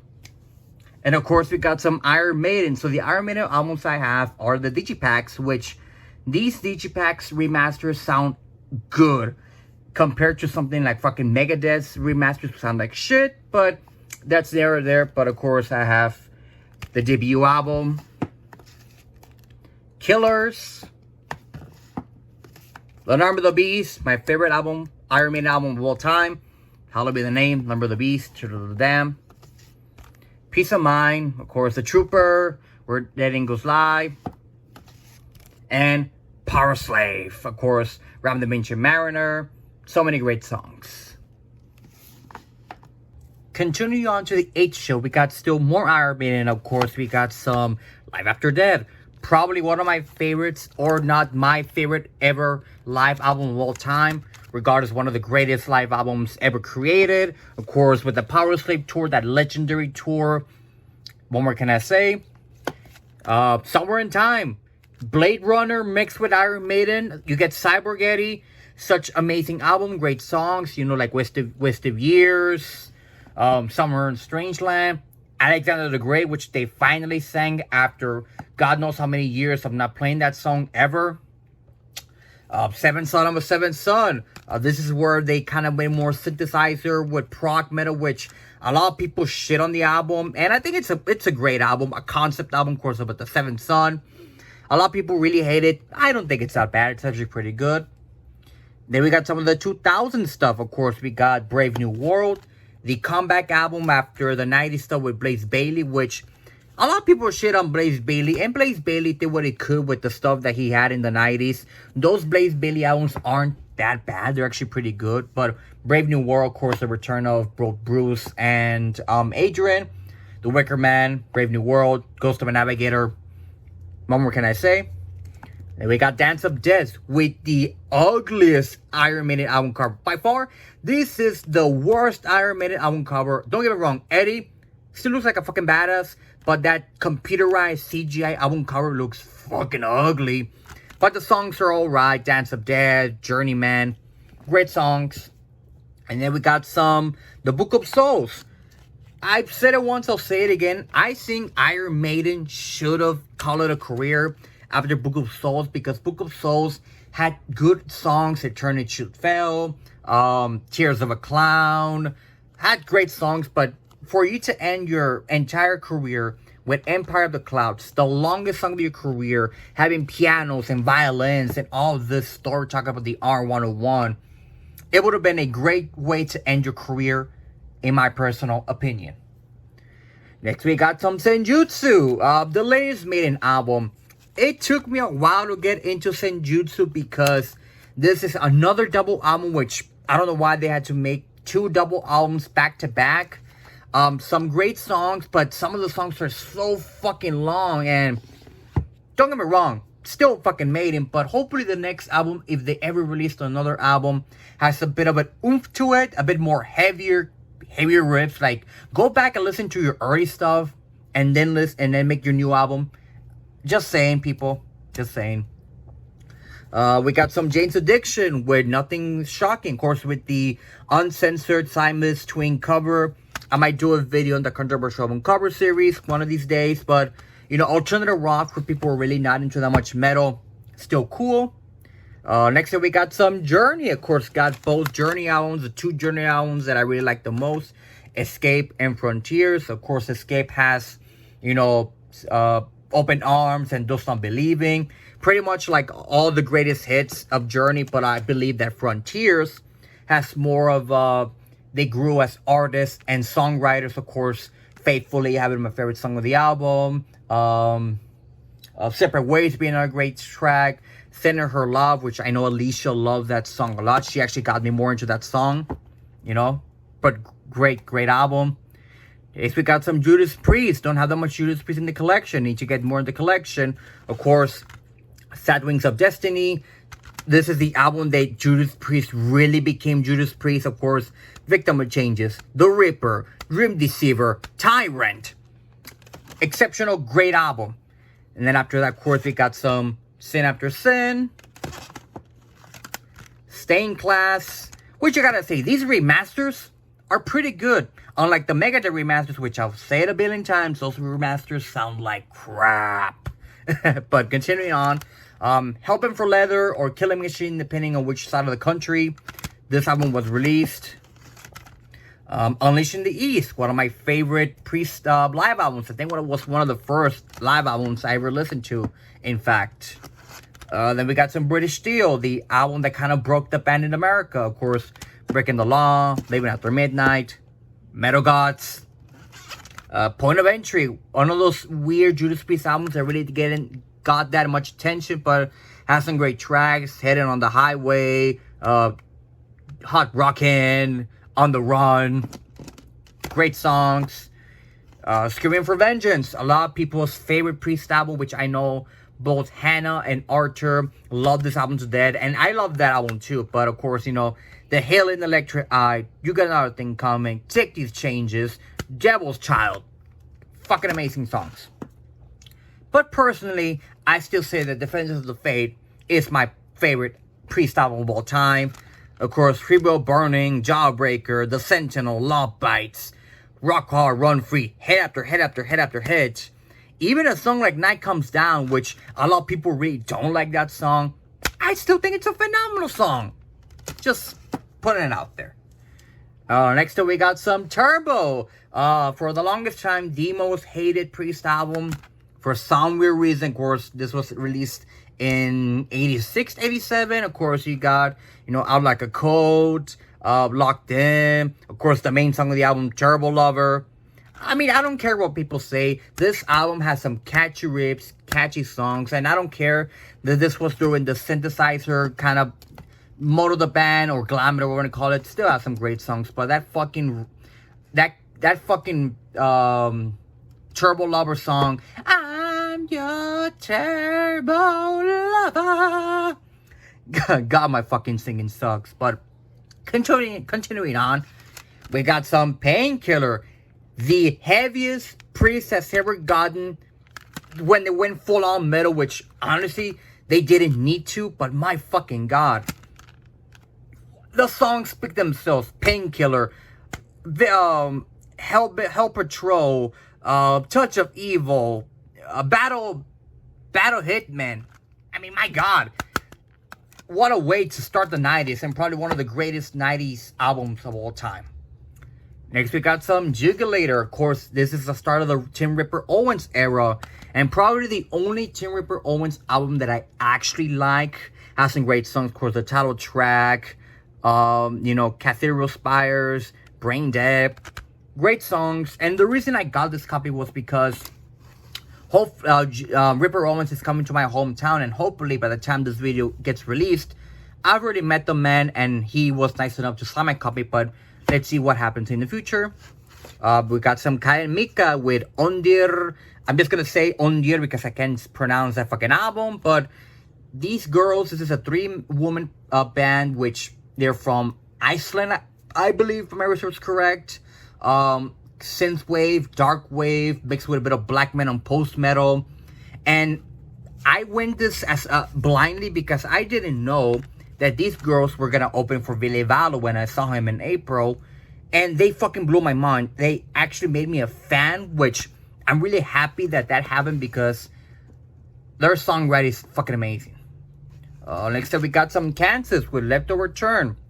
For those who don't know, Kansas was my first concert I went to back in 2015, so Kansas holds a special place in my heart. Of course, Carry On with Wayward Son, The Wall, America for Nowhere. Great progressive rock, you know, classic rock essential. We got some Canatonia with Dance of December Souls. One of my personal favorite Canatonia albums and one of my top 5 favorite Death Doom albums of all time. These guys were very young when they made the album, of course. Gateways of Pepper Revenge, probably my favorite song of the album. Velvet Thorns has a second favorite. And also produced by Dan Swano, which I think Dan Swano also put some keyboards in the album. I have to rewatch the interview we did, but need to get some more Canatonia. And of course, we got some Kawan with Sorry Night. Gotta thank Hannah for introducing me to Kawan. Pretty much like post-metal with black metal It's more of a concept album talking about this expedition somewhere in Europe, about these guys being kind of, in a storm and eventually had to go to cannibalism and trying to survive. But my God, the songs are so beautiful, even though I understand the word they're saying. The music speaks for itself. And then, of course, we got some King Diamond with Abigail. I always put Abigail every time we're on Halloween. Great songs, of course. King Diamond, Andy LaRock, a young Mickey D before he would later join Don Dokken and eventually Motorhead. But you can't go wrong with King Diamond. Hail the fucking king. Moving on to the 9th show, of course, continuing with some King Diamond. Of course, we got some Conspiracy. One of my personal favorites from King Diamond, of course, the song The Wedding Dream. Great song to listen to. You can't really go wrong in a King Diamond. Any King Diamond is great. Even the bad ones are still awesome. We got some Kiss. Destroyer. Probably my personal favorite because that's one of my favorite songs. Detroit Rock City. God of Thunder. Bass, the Monster Ballad. Say what you want about Kiss, but Kiss is one of those bands that is important to both rock and metal for obvious reasons that people should already know, because Kiss is, fucking Kiss. Regardless of what you think of them, they're still an awesome band. Next up, we got some Creator. Need to get more Creator in the collection. Eventually, need to get some of the earlier stuff. Of course, Como Souls, the last album that one of the last albums in the 90s they released before they went all industrial metal, which that sound of Creator I really didn't like that much. So when they came back to an album like Violent Revolution, coming back to the seeds of thrash metal, this album was an exceptional album, and you get the rest afterwards. And then we got some Phantom Antichrist. This, for a lot of people, this was their 2012 album of the year. I really wasn't a Creator fan at the time, but as I started to listen to more Creator, I can see why a lot of people had this at the very top in 2012. Next we got Gods of Violence. This is where my introduction to Creator started to come up. And this was my 2017 album of the year. This comes with a two-disc set, which has some live DVD, I think, in Vodkin in 2014. My memory's great. Yeah, 2014 live in Vodkin. Satan is Real, the title track, great songs. And then, of course, we got the latest album, Hate Urbealis. A lot of people really didn't like this album because it has a lot of sing-along moments, which I don't mind. Conquer and Destroy, my favorite song of the album. The title track is great. Killer of Jesus, great song. Creator is one of those bands that, out of the big four German thrash, they are my top favorite. Next up, we got some Lacuna Coil with Comalize. Alicia and I were originally gonna go see Lacuna Coil, but unfortunately she couldn't go, and I was gonna go see them by myself, but tickets fucking ran out, so it fucking sucks we couldn't go see Lacuna Coil. But I even bought the album just in case I was gonna meet the band, have them sign the album. Of course, Heaven's Alive, essential, sort of symphonic, gothic metal at the time. Great songs. And then we got some Lords of Acid with Our Little Secret. Bit of industrial, not gonna lie. Wasn't really a big fan of Lords of Acid at first, but I can now say I'm not the biggest. I can say I'm a fan now because it had some really weird songs, especially the song I think is Pussy Bound, which, if you know Lords of Acid, you know their songs are really graphic. That's the best way I can describe it, but still great songs. Next up, we got some Macabre with Dahmer. Of course, the concept album of the life and death of Jeffrey Dahmer, the infamous serial killer. Of course, talks about everything from his first killings to torturing animals to all the things that he did. Texas band, of course, had to support these guys. Then, of course, this album got a lot of big of notoriety, especially after the Dahmer series on Netflix was shown, which it's a good series, but my God, these guys did an exceptional job telling kind of everything from Jeffrey Dahmer. Next up, we got some Morgana's Risk with Fata Morgana, another Finnish death doom band. I don't know what is it with Finland.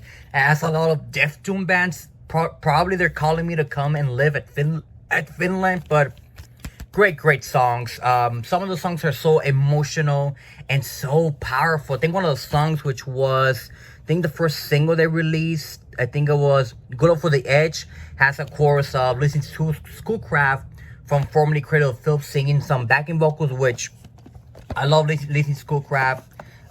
If y'all know, you know she's one of my metal crushes. Next we got some Marilyn Manson. I'm a huge Marilyn Manson fan. Got to see him live back in 2018 during the Heaven Upside Down tour. You take more stuff in the future. Of course, got you know, Smells Like Children EP. Of course, has the Eurythmics cover of Sweet Dreams. Antichrist Superstar, The Beautiful People, Turquoise, the title track, Rip Wings, great songs. Mechanical Animals, kind of influencing a lot of Dave Bowie, glam metal. Songs like Rock is Dead, Como White, The Dope Show. Great songs. Then we got Hollywood in the Valley of the Shadow of Dead. One of the most diverse albums in his discography. Of course, this was the one released after the Columbine incident. Of course, with the song The Fight Song. Still has some great tracks. Great songs. Of course, Disposable Teens. That music video fucked me up for a bit in a time. And then we got the latest album, which is We Are Chaos. Hopefully he releases another album in the future. And this one is the Target exclusive, which came with a poster, which I really don't hang up the poster because it has some lyric sheets, so I like to have it on the album. But the songs are great. You know, We Are Chaos, Don't Chase the Dead, Paint You in My Life for Love. This is the album that I think Manson started to kind of listen to his old stuff and kind of see what made Manson, you know, Manson. So hopefully the next album, if he ever releases another album, is sort of similar to this, but, you know, it's Marilyn Manson. We got some Marafields with a Metamorphosis. These guys are a doom metal band from somewhere, I think, in Massachusetts. Of course, this is their debut album. Great epic doom metal. Of course, the album cover, again, kind of reminded me maybe of Pam's Labyrinth for some weird reason, but exceptional stuff from these guys. Give them guys a listen. And then we got some Mastodon. Have a couple of Mastodon albums. Don't have a lot, of course, from Crack the Sky, Emperor of Sand, which was my introduction to Mastodon, getting some more Mastodon. Great songs. And of course, the latest one, Hush Grim, their double album, which, my God, it's a journey of its own. Great songs. What more can I say? And then we got some Mayhem, De Mysterious Dom Satanas. The most tragic backstory of any album ever made. If you know the history of Norwegian black metal, you know the history behind this album. Of course, Freezing Moon, Live Eternal, De Mysterious Dom Satanas. Great songs, amazing band live. You know, if you haven't heard Mayhem, of course, The Mysterious is the album to go. We got some Meatloaf, Bolt Out of Hell 1 and 2. Been meaning to get Bad Out of Hell 3, but I think both the Bad Out of Hell 1 and 2 are the only albums in Meatloaf discography worth getting. I might get some of the other in the future. Who knows? We got some Megadeth with Countdown to Extinction. This is an original pressing when it was released back in the 90s, which my good buddy Scott, Mr. Scott Reacts, was nice enough to give me as a gift just randomly. And I'm so happy because, like I mentioned before in this entire video, the Megadeth remaster sounds like shit. And this one's an original, with the original mastering and all that. Of course, you know the songs, Symphony of Destruction, Sweat and Bullets. What more can I say? And we got the latest Megadeth album, The Good, The Sick, The Dying, and The Dead. I mean, it's Megadeth, what more can I say? Great songs, great lyrics. Dave always has some great catchiness to it, very political. I mean, you kind of already know that, but it's fucking Megadeth. And then we got some Merciful Fate. Have both Melissa and Don't Break the Oath. Two essential Merciful Fate albums. Of course, Melissa, kind of starting that sort of black wave movement, even though it's not really black metal. But, of course, the title track, Evil. Great songs. And then, of course, Don't Break the Oath, they Come to the Sabbath. The title track, it's fucking Merciful Fate. And like I said, Hail the fucking King Diamond. It's fucking awesome. And now we're at the 10th shelf of the first panel. So starting off, of course, continuing with the ends, got some Metallica. Of course, you got Kill 'Em All. Got, of course, essential thrash metal. And then, of course, Ride the Lightning. You know the songs. I'm not gonna go into much detail. Master of Puppets, my favorite thrash metal album of all time, my favorite Metallica album of all time. Of course, Master of Puppets, Orion. So many good songs. You can't go wrong with Metallica.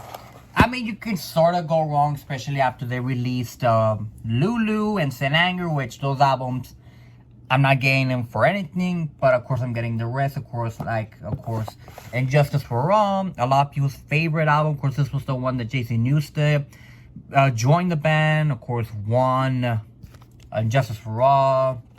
You know the songs. And then we got the Black Album, a lot of people's least favorite album. Of course, this was the one that they say that they sold out.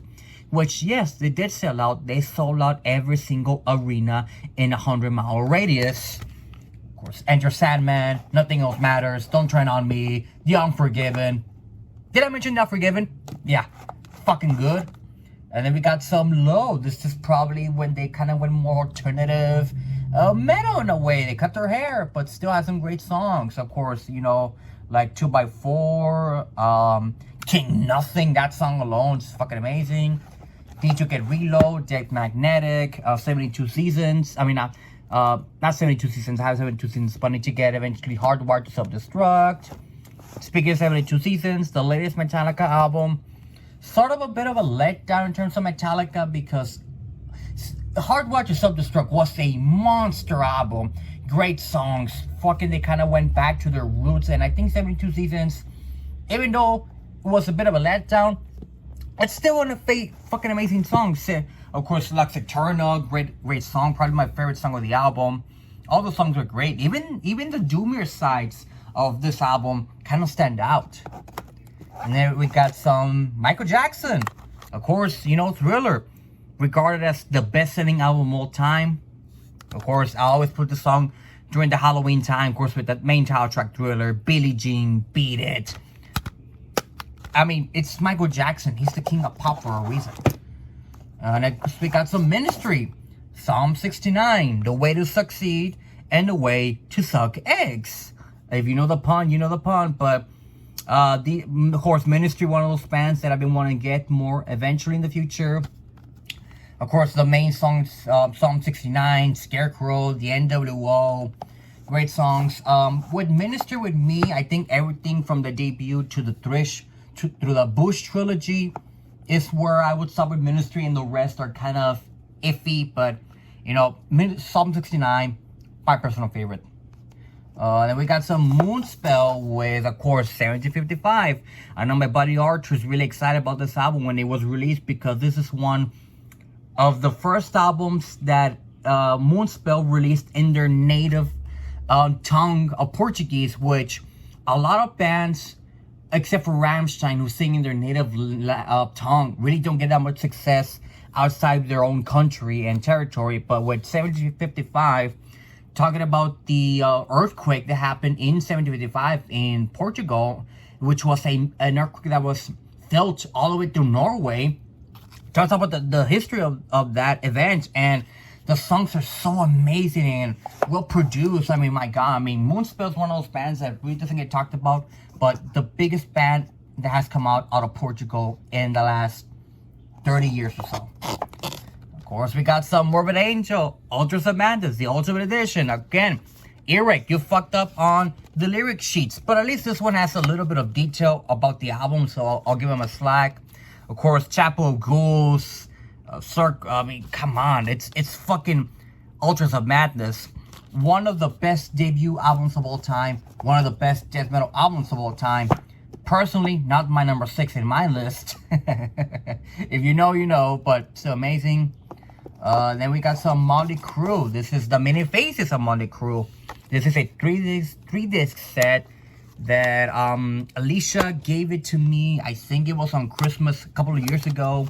Has some really, really great tracks. Has some covers, some new songs about different artists. Actually, don't sleep on these compilations. Even though I'm not the biggest fan of compilations, some of them are actually pretty good. And this is one of the best ones. Motorhead with Aftershock. I don't have that much Motorhead. Need to get Motorhead in the future. Of course, need to get Ace of Spades. Need to get Overkill and all those great albums. But this one doesn't really get talked about that much. But Heartbreaker, great song. Dustin Glass. It's fucking Motorhead. They fucking sing rock and roll. Hell fucking let me. Hell fucking let me. Then we got some Morbid Benevolent with the Sullen Succulus. One of the greatest Death Doom albums of all time, released in 2002. This album took me years to actually find, because it was out of print for so many years. And funny enough, when I actually bought it on Discogs, I think like a week later, they announced the remastered edition, which kind of pissed me off a bit. But, you know, to have an original 2002 pressing, you know, Death Doom out of Ireland, great stuff. My Chemical Romance, The Black Parade. I grew up in the 2000s, and My Chemical Romance was the shit at the time. I mean, anyone who grew up around that time knows these songs to death. Welcome to the Black Parade, Famous Last Words, I Don't Love You. I don't care what people say about My Chemical Romance. They were a band that I grew up listening to, and they're fucking amazing. Of course, I recently went to Emo Night with Alicia, and when they put on those songs, singing and dance to them, such an amazing moment, which I'll take to the fucking grave. And hopefully I can just see them live eventually. My Dying Bride. I talked about, of course, Paradise. I talked about, of course, about Anathema. This is my personal favorite of the quote-unquote Peaceful 3. Of course, Turn Loose the Swans. Great songs. Death Doom at its finest. And then we got, of course, like Gods of the Sun. This was the album that Aaron stopped singing more brutally, started singing more cleanly, went more to gothic metal. Of course, for the longest time, my personal favorite, My Dying Bride album, songs like For You, Fallen Angel. My Dying Bride are artists in itself. And then, of course, the latest one, The Ghost of Orion. Great songs. I cannot wait for the follow-up, which they should release something in 2024, hopefully, but who knows? Napalm Death, Scum. One of the greatest grindcore albums of all time. Saw Napalm Death finally when I saw Arch Enemy Behemoth and On to Others. I got to actually catch one of Shane's bass picks. Fucking amazing. And of course we got the latest one, of course, with Thorns of Joy. Again, Barney live. You watch Barney live. He's a fucking machine. He's like a fucking man possessed. The guy's in his 50s and he fucking performs like he's in his 20s. Night Ranger, of course, with Midnight. Is it Midnight? No, wait, is it? Midnight Madness, yes. Midnight Madness, of course, the big song of the album, Christian Woman. Great songs, classic rock, glam metal. Nirvana, with, of course, Nevermind. Did an episode in the Controversial Uncovers about talking about the album. Of course, the big band of the grunge movement next to probably Melvins or Pearl Jam. Smells Like Teen Spirit, Come As You Are. Of course, Somewhere in the Way, which recently got a lot of hits for the Batman movie, which that movie was fucking awesome. Then we got some None, one of my personal modern depressive suicidal black metal bands. Of course, The Damn Chill Alive was my introduction to the band. And funny enough, this was the first album I bought off of Bandcamp, so you can kind of see why I like them. And of course, Inedible, the latest album, which I think Inedible is superior to the Damn Chill Alive. At this time, I think that, I don't know if they're a two-man project, one-man project, I don't know what they are, but whoever they are, they grew up as both lyrics and musicians. Fucking amazing songs, personally. And then we got some Nocturno with Obsessions. Again, more depressive suicidal black metal. Funny enough, these were released by the same label, which is Deranged Lore Records. Great label. Again, more depressive suicidal black metal. Great stuff. The lead vocalist, her screams are so haunting and chilling that it fucking scared me at first, but amazing tracks. Amazing band. And I need to get the other album they released, I think last year or this year. Then, of course, Obituary, Cause of Death. So fucking good songs. Chopped in Half. The, of course, Celtic Frost, Circle of a Tyrants cover. That album cover. Just look at that fucking album cover. Fucking amazing. Now we're on to the second panel with the first show. Of course, continuing with the O's. We got some Obituary, of course, the Cause of Death Live Infection live album. This, I bought it when I saw Obituary live, signed by the band. I think I paid like 25 bucks for it. This comes with the live version of the album and a DVD of the performance, which this re-release of Cause of Death live performance, actually pretty good. I mean, it's Obituary. You can't go wrong with Obituary. And then we got some Other Groom with Painted Mind. Sort of like a psychedelic death doom kind of way. It's pretty much if Pink Floyd was doomier and on some weird ass acid. It's the videos, if you have the videos, chance to see the videos on YouTube about the songs. Really creepy, but still awesome. You know, one of those bands that I cannot get enough, and hopefully they release another album in the future. We got some Officium Trees, one of my absolute favorite death doom bands of all time. Think of my top 5. I still need to get the rest of the first 2 albums of the discography. Of course, got Reasons, the one album that I say it's their best. Of course, with the Sun Doesn't Shine No More song, which is like a 13-minute masterpiece. Great songs. Again, of course, Give Yourself Away.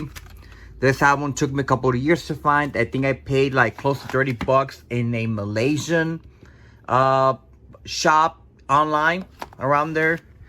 And of course, Modus Vidi, the follow-up. Of course, songs like You're Having My Underworld, To the Gallows, Your Fall from Grace. Such amazing death doom band that doesn't really get talked about that much, which they should. And of course, The Death of Gaia, my introduction to the band.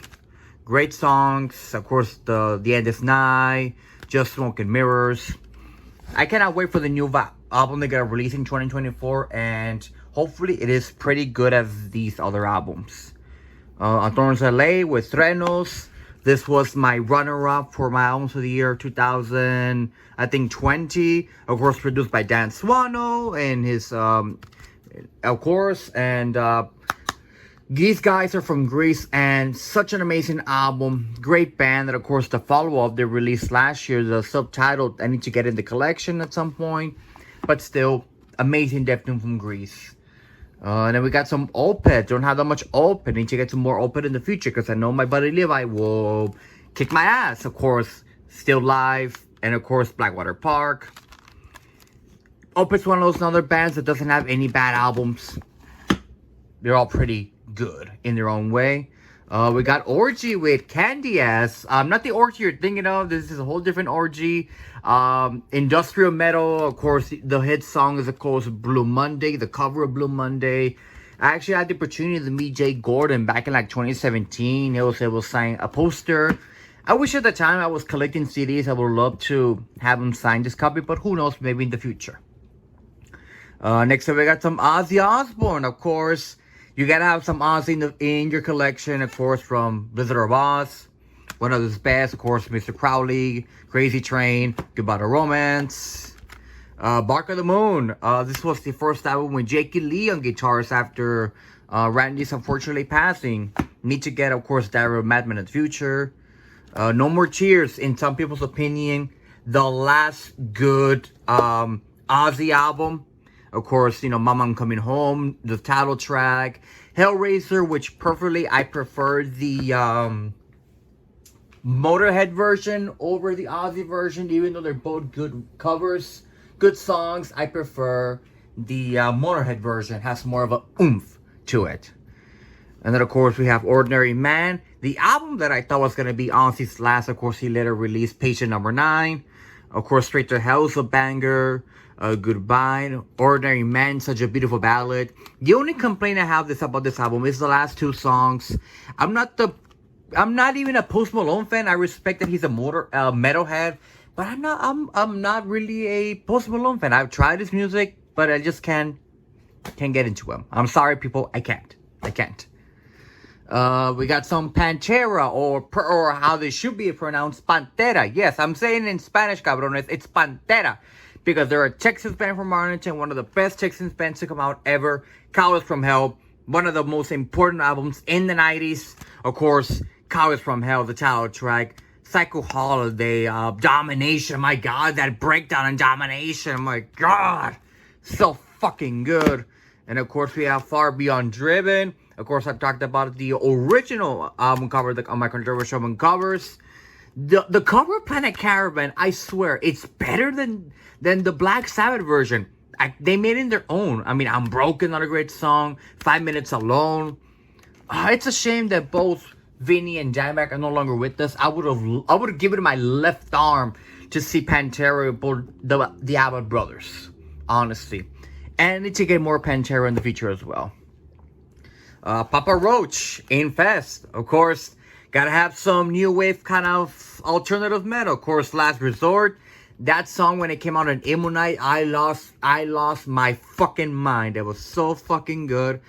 Dead Cells, Between Angels and Insects. Pretty much with Papa Roach, you can go wrong until the 2009 release, which had I think the song To Be Loved, who literally became the Raw theme. After that, you can kind of leave the rest.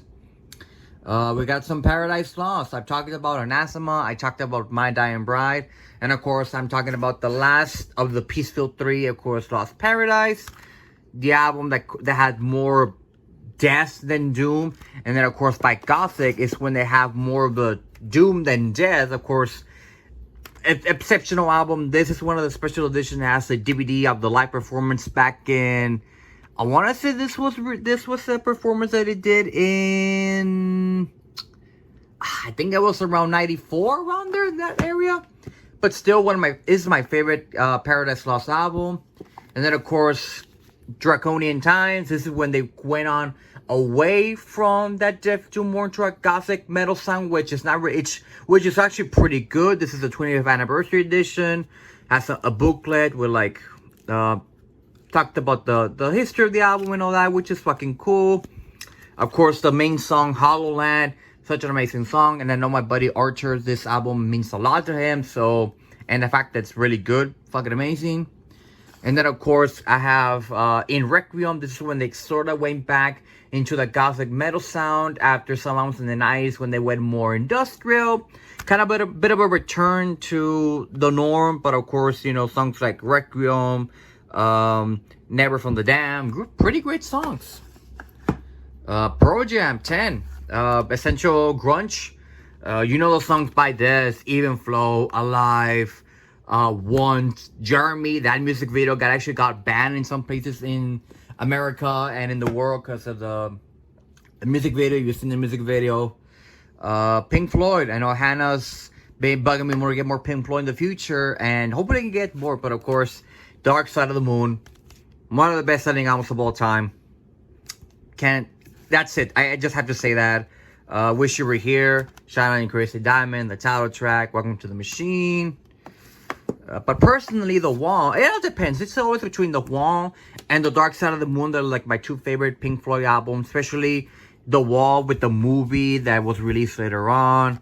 Comfortably Numb, Another Brick in the Wall Part 2, Hey You, song after song, hit after hit, classics. Possessed, 7 Charges. I've talked about the beginnings of death metal with Death. Of course, this is another contender. It's always a debate, but you know, it's you can't go wrong. Of course, The Exorcist, death metal, Fallen Angel, Holy Hell. I actually had the opportunity, almost saw Possessed live last year, but hopefully I have the opportunity to see them in the future, and hopefully I can get this copy signed by Jeff Becerra. Power Trip, Nightmare Logic. I think I got this from Hannah a couple of Christmas ago. Another Texas super group. Executioner's Hammer, Swinging the Axe. That song alone makes you want to buy the album. Ruination, Soul Sacrifice. It's a shame that Riley had to pass away so young, but hell fucking Riley and hell fucking Power Trip. Primordial, To the Nameless Dead. One of the first albums that Hannah and Archer introduced me that changed my whole life to the point it became one of my top 10 favorite albums of all time. Gallows Hymn, Empire's Fall, As Rome Burns, Heathen Tribes, Traitor's Gate. Every single song in this album is pure perfection. You cannot go wrong with listening to this album. In the fact that this came out in 2007, it still holds the test of time. And I'm forever grateful for Hannah and Archer for getting me into Primordial. Moving on to the second show, of course, with a couple more Primordial. Where Greater Men Have Fallen, another exceptional good album. Again, Primordial is one of those bands that doesn't have a bad album. Then of course the latest one, How It Ends, great album. I think it was in my 2023 albums of the year list. I think it was in the top 7 around there. I don't remember when I did the list, but great songs. I was really excited for the album, especially with the song, the final track. I think is one of my personal favorites of the album. Great songs. Now moving up to some Queen. Of course, I got all the Queen greatest hits 1, 2, and 3, which Alicia gave them to me as a birthday present. Of course, Queen 1, Queen 2, and Queen 3. I've talked about that I'm not the biggest fan of compilations, but there's some compilations that you cannot go wrong in having, especially Queen 3 having like some live tracks, and especially the Somebody to Love version by George Michael. God, it's so fucking good. Of course, and then Innuendo, songs like The Show Must Go On, These Are the Days of Our Lives, amazing songs. And I think I got this copy at my local Second and Charles, I think, if I remember correctly. Queen of the Damned, one of my absolute now favorite movies that me and Alicia have been bonding more. For obvious reasons, this album, the soundtrack is amazing. Of course, you got songs from like Deftones, Orgy, Disturbed, System of a Down, Linkin Park, Static X, Manson. I can go on and on. And the fact is so fucking cool. Even the disc is fucking cool. And not only that, when I bought this album, it came with a note, which I'll read it right now. Which is so fucking cool that the seller was nice enough to send a note. I mean, look at this. Hey, Ricardo, thanks for much for giving this orphanage Queen of the Damned City a new home in the wilds of Laredo. Enjoy the outer revolution and have a great day. Sean, Action Skull. This is so fucking cool. Like, I like when sellers on Discogs do this kind of thing. And, of course, I was going to keep it inside the city because it's fucking cool. But such an amazing songs and such an amazing cult classic film. Queensryche, of course, got 2 of the most important Queensryche albums. Of course, with Operation Mindcrime and Empire. Me check out the early Queensryche albums, and then I'll call it a day with Queensryche. I might get the later Queensryche albums, like the 2010s Queensryche, because the mid-2000s stuff was, kind of not the best, personally. Quiet Riot, Metal Health. The first album that went to #1 in 1983, beating both Michael Jackson's Thriller and The Police's Symphonies, which is like fucking huge. You know the songs, you know the hits. Come On Feel the Nose, Metal Health, Sweet Like Cadillac. God, I would have loved to sing Quiet Riot live with Kevin DuBrow and Frankie, but unfortunately they passed away. We got some Rammstein now. Hannah's favorite band of all time, being that she's German. Even though I don't speak a squat of German, I understand a bit of German. Of course, Sehnsucht. Of course, the big song, Du hast. Not Du hast.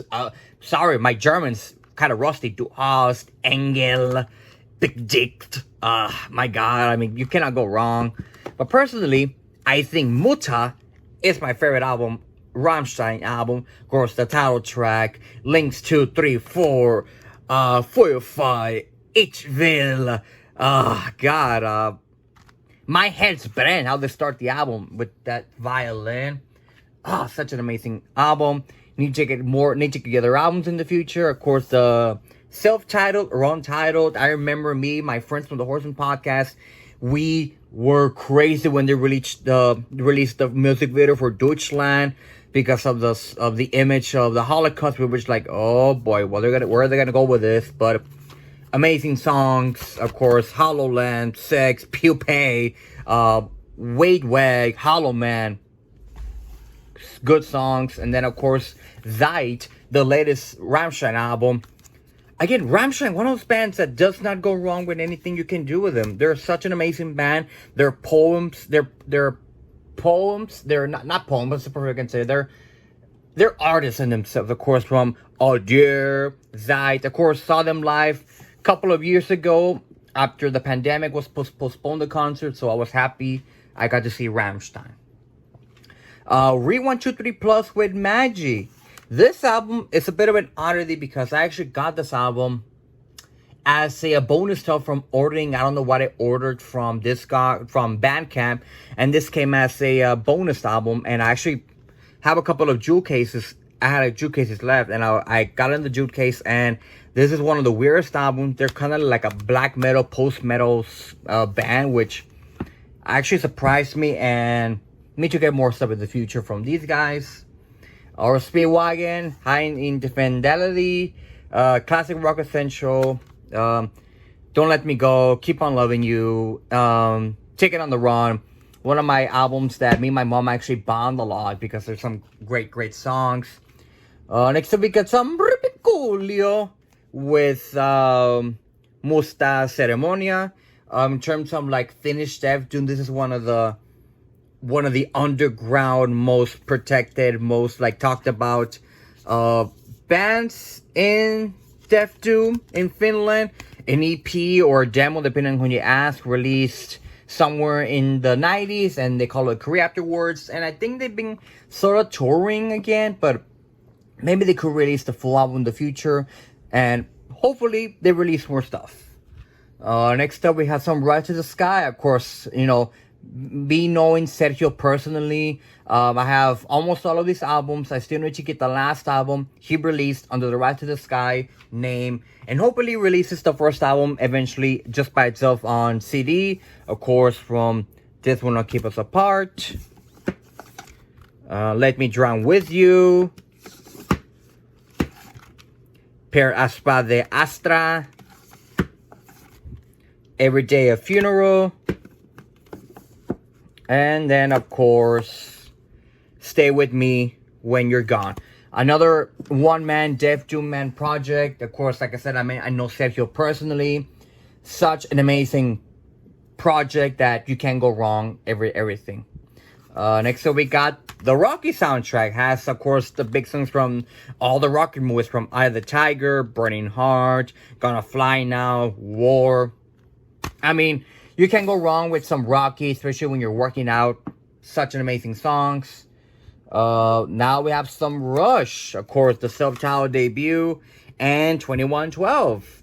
Essential progressive rock, progressive whatever you want to call them. It's Rush, people. You can't go wrong with Rush. Next up, we got some Sepultura. Being that they announced that they're finally calling a career. Of course, need to get some of the rest Sepultura albums. Of course, I have Beneath the Remains, a lot of people's personal favorite album. But I think Arise is my favorite Sepultura album. Of course, you got Jacob Bill Excel's Arise. You can't go wrong. And then this little thing I actually found on Second and Charles is the It's in Bill Excel kind of like single, which I didn't realize they made singles at the time in CD. Of course, came with the song or Gastrontron, a cover of, I think, Motorhead, and a re-recording of Troops to the Doom. So, kind of a bit of a rarity that I actually got to find on Discus for like, not on Discus, but Second and Charles for like $5, which is fucking awesome. Moving on to the third show, of course, having more Sepultura. Of course, we have Chaos AD, Refuse Resist, Normad, Amen. I mean, again, to me, Sepultura was everything until Roots. Personally, I think it's where I personally would stop with Sepultura. I know there's some people who like the later Sepultura stuff, but without the Calavera brothers, it's not really Sepultura. I'm sorry, I'm just saying it, but it's true. Of course, the big song Roots, Bloody Roots, Rata Mahata. Jesus Christ. I remember when I saw Soulfly live, they sort of sang some of the songs from the album, and the crowd went fucking crazy. Shinedown, Love Like a Whisper. Of course, this is their debut album. I'm a bit of a Shinedown fan. Saw them live back in like 2018. Of course, the big songs of the album, 45. The cover of Lynyrd Skynyrd's Simple Man, Fly in the Inside, All I Ever Wanted.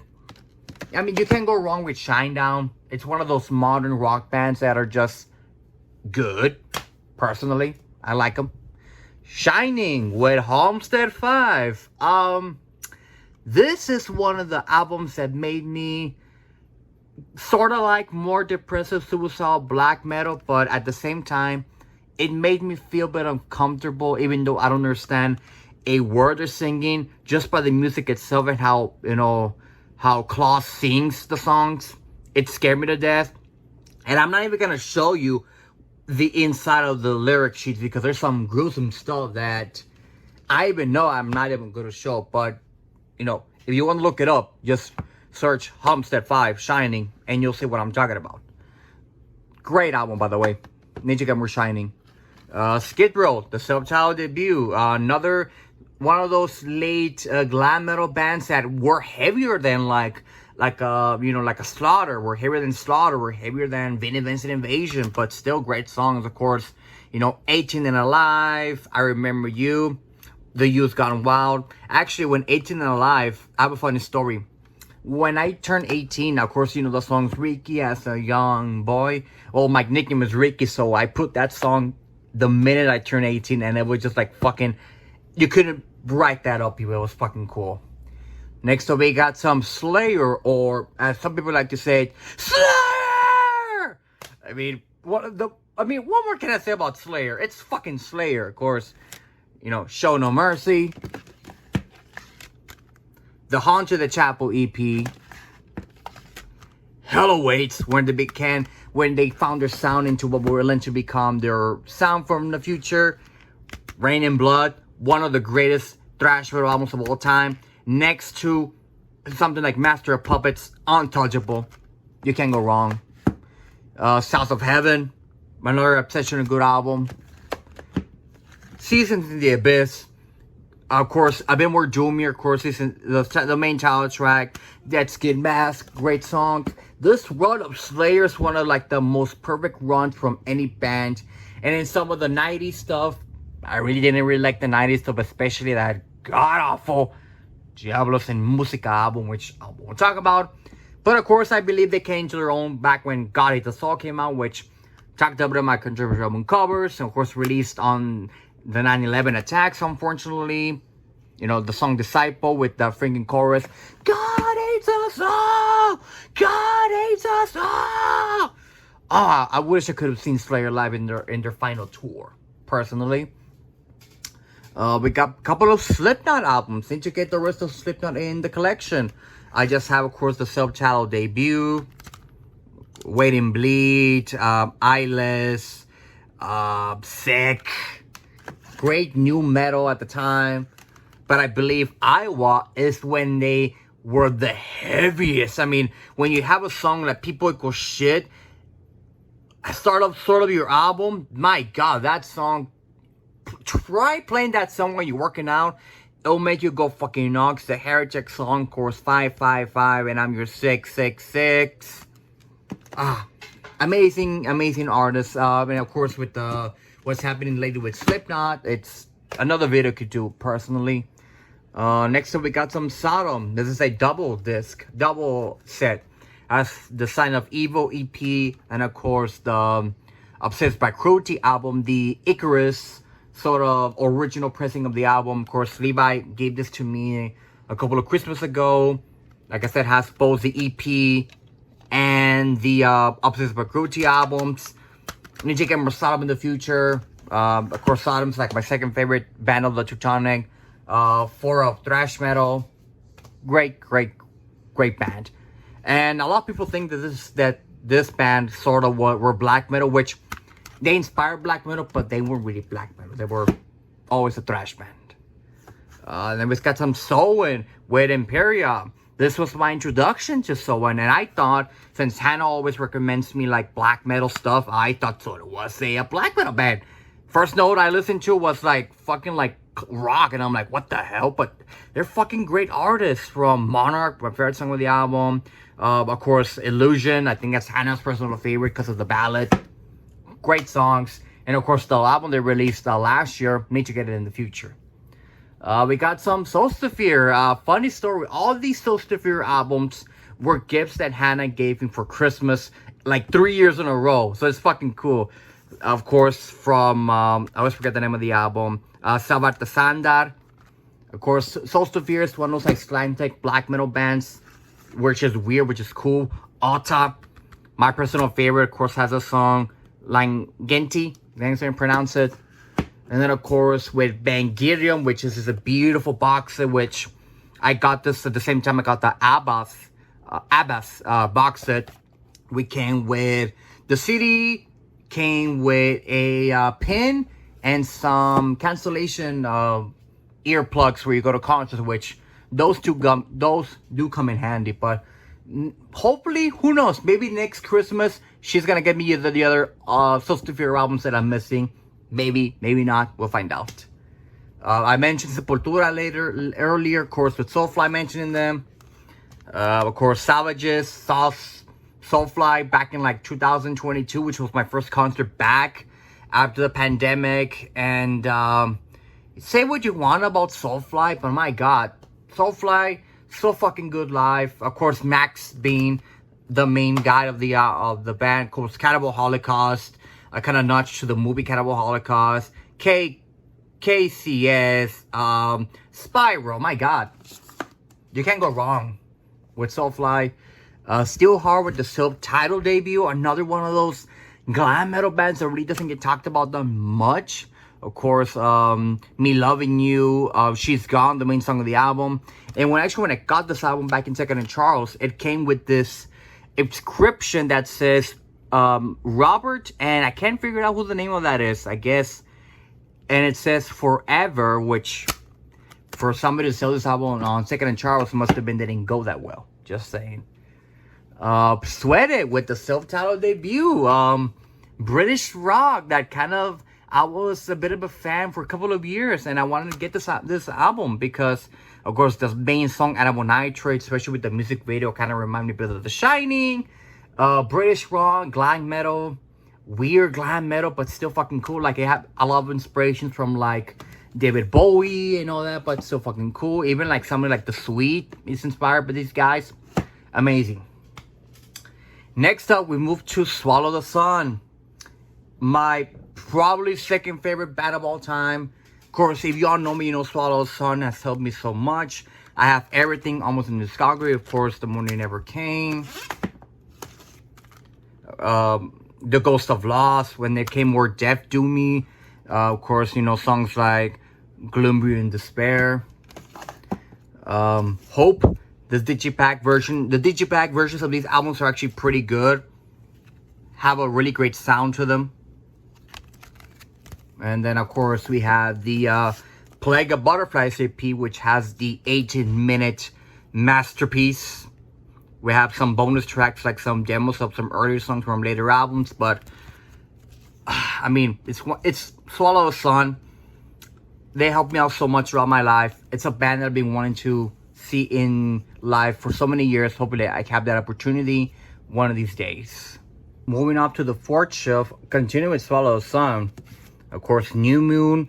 This was the album that kind of introduced Elias Starbridge into the band, which later formed that beautiful relationship between her and Juha. Of course, songs like Falling World. Dan Swano has some lead vocalists in some songs. Light on the Lake. I mean, Swallow the Sun has given me so much that I cannot thank them enough for all they've done for me. Emerald Forest and the Black Bird, probably one of my least favorite albums, but still Swallow the Sun.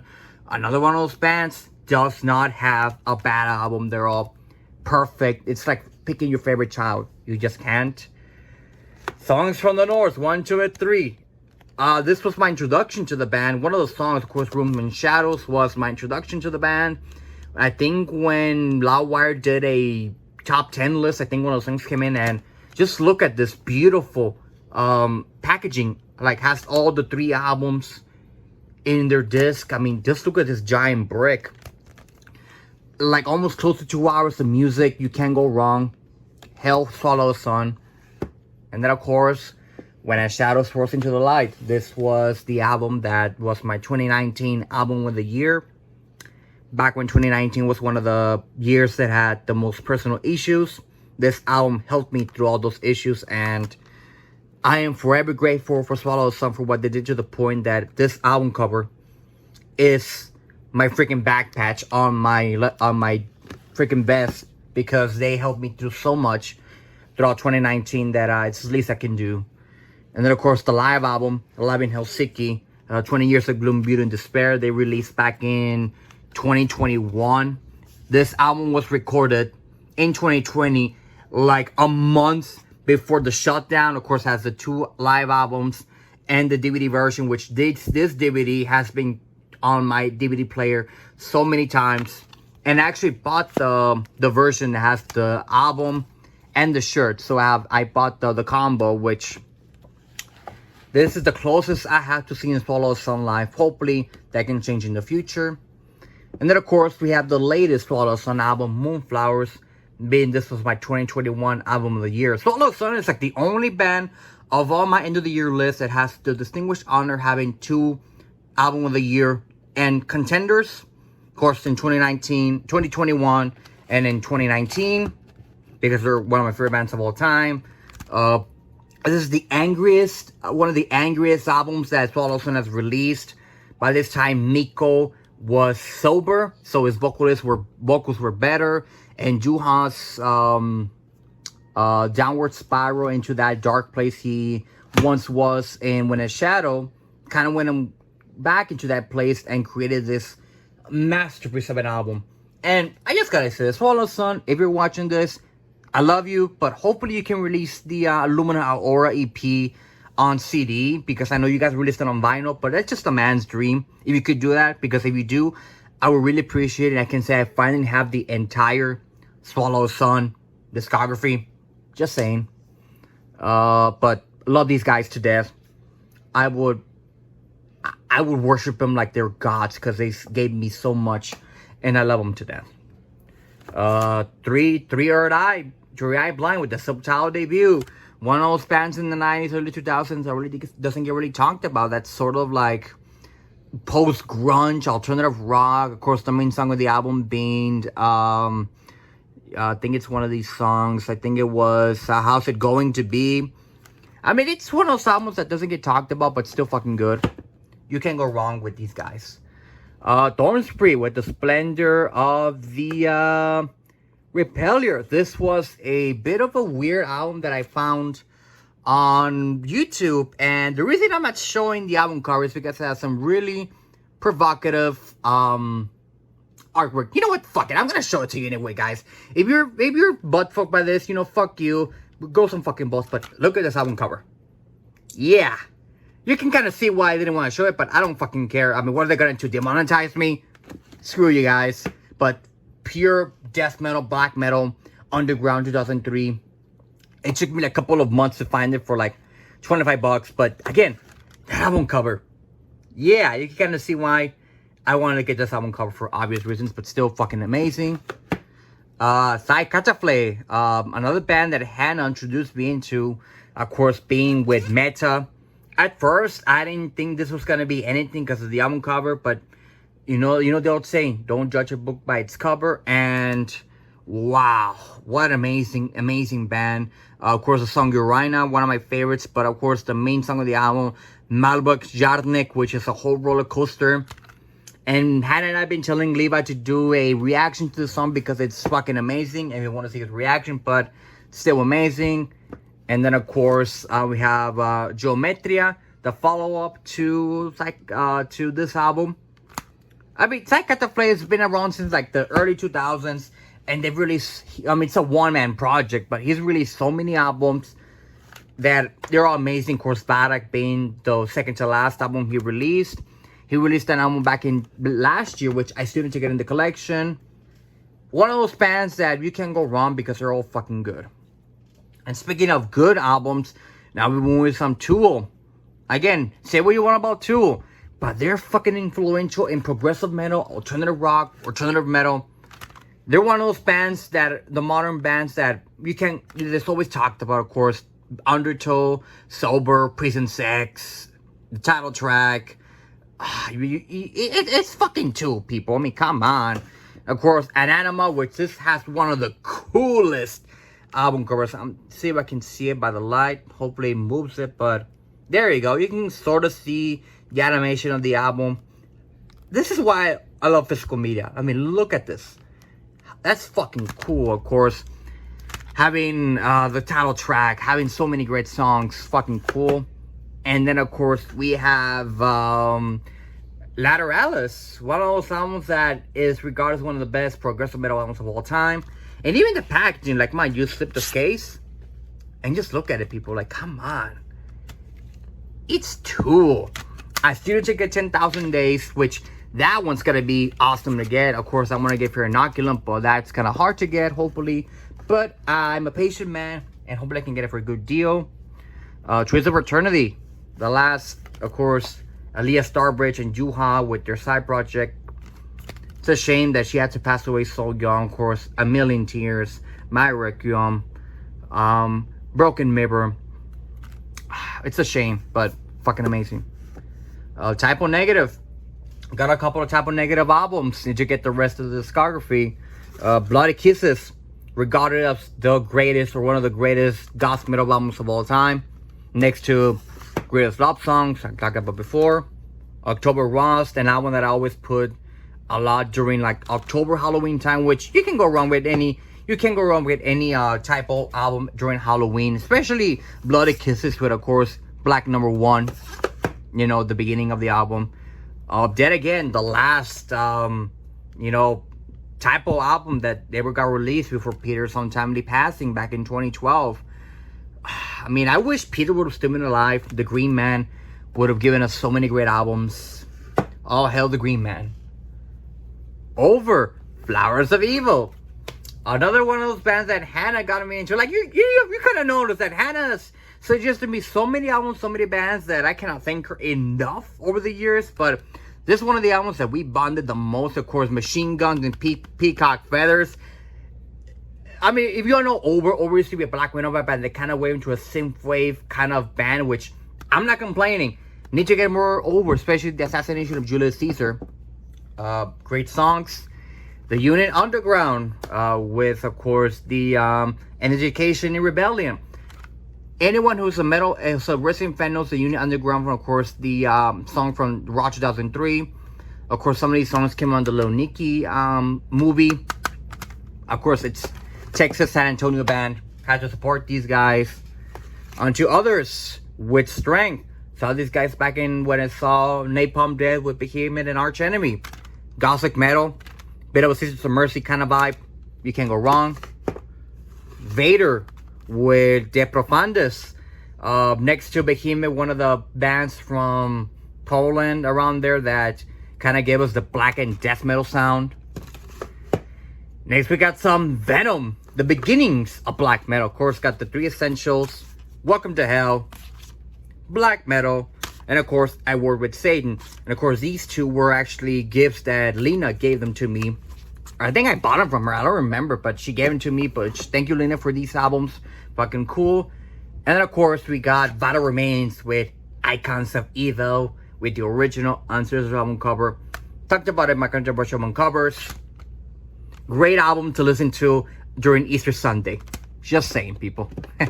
And now we're on to the fifth and final shelf of my entire collection. What a journey has been, people. If you've been through this entire journey, going down in the comments and comments the words Yowie Wowie to see if you've gone through enough to this video. But man, what a journey of its own. Of course, we got Ville Valo with his first debut album, Nia Nodier.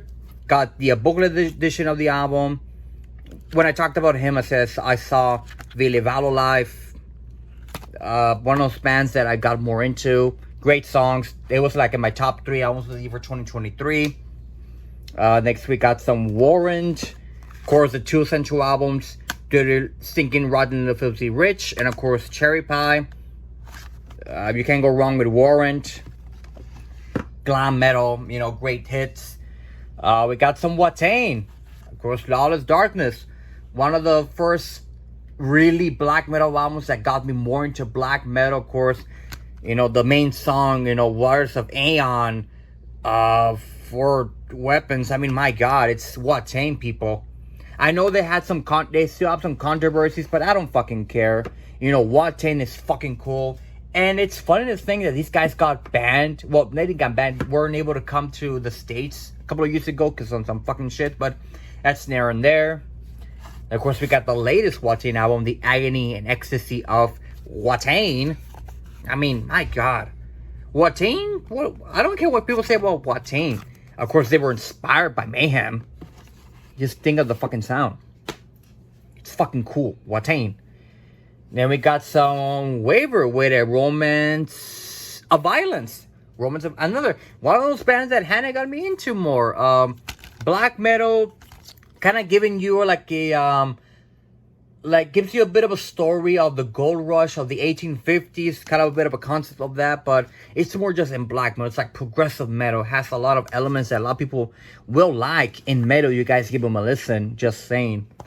Then we got some Gold with the Pestilence, Rites of Inferno, Fornication. Yeah, that album cover. Next to something like I mentioned, Thornsbury. Which one's worse? Let me know in the comments below. Which album cover do you prefer? Goats or Thornsbury, people? I mean, you can't go wrong with any of the covers. Let me know down in the comments. Goat or Thornsbury? That's gonna be the question of the video. But black metal album, heavy as fuck. I mean, these guys are so fucking heavy, and I like the fact that at the beginning of the album, the intro track has the both the bell from Hell's Bells and kind of introduction of The Exorcist, which, if you're a horror fan, you know already that song, but heavy as fuck band. Need to get the rest.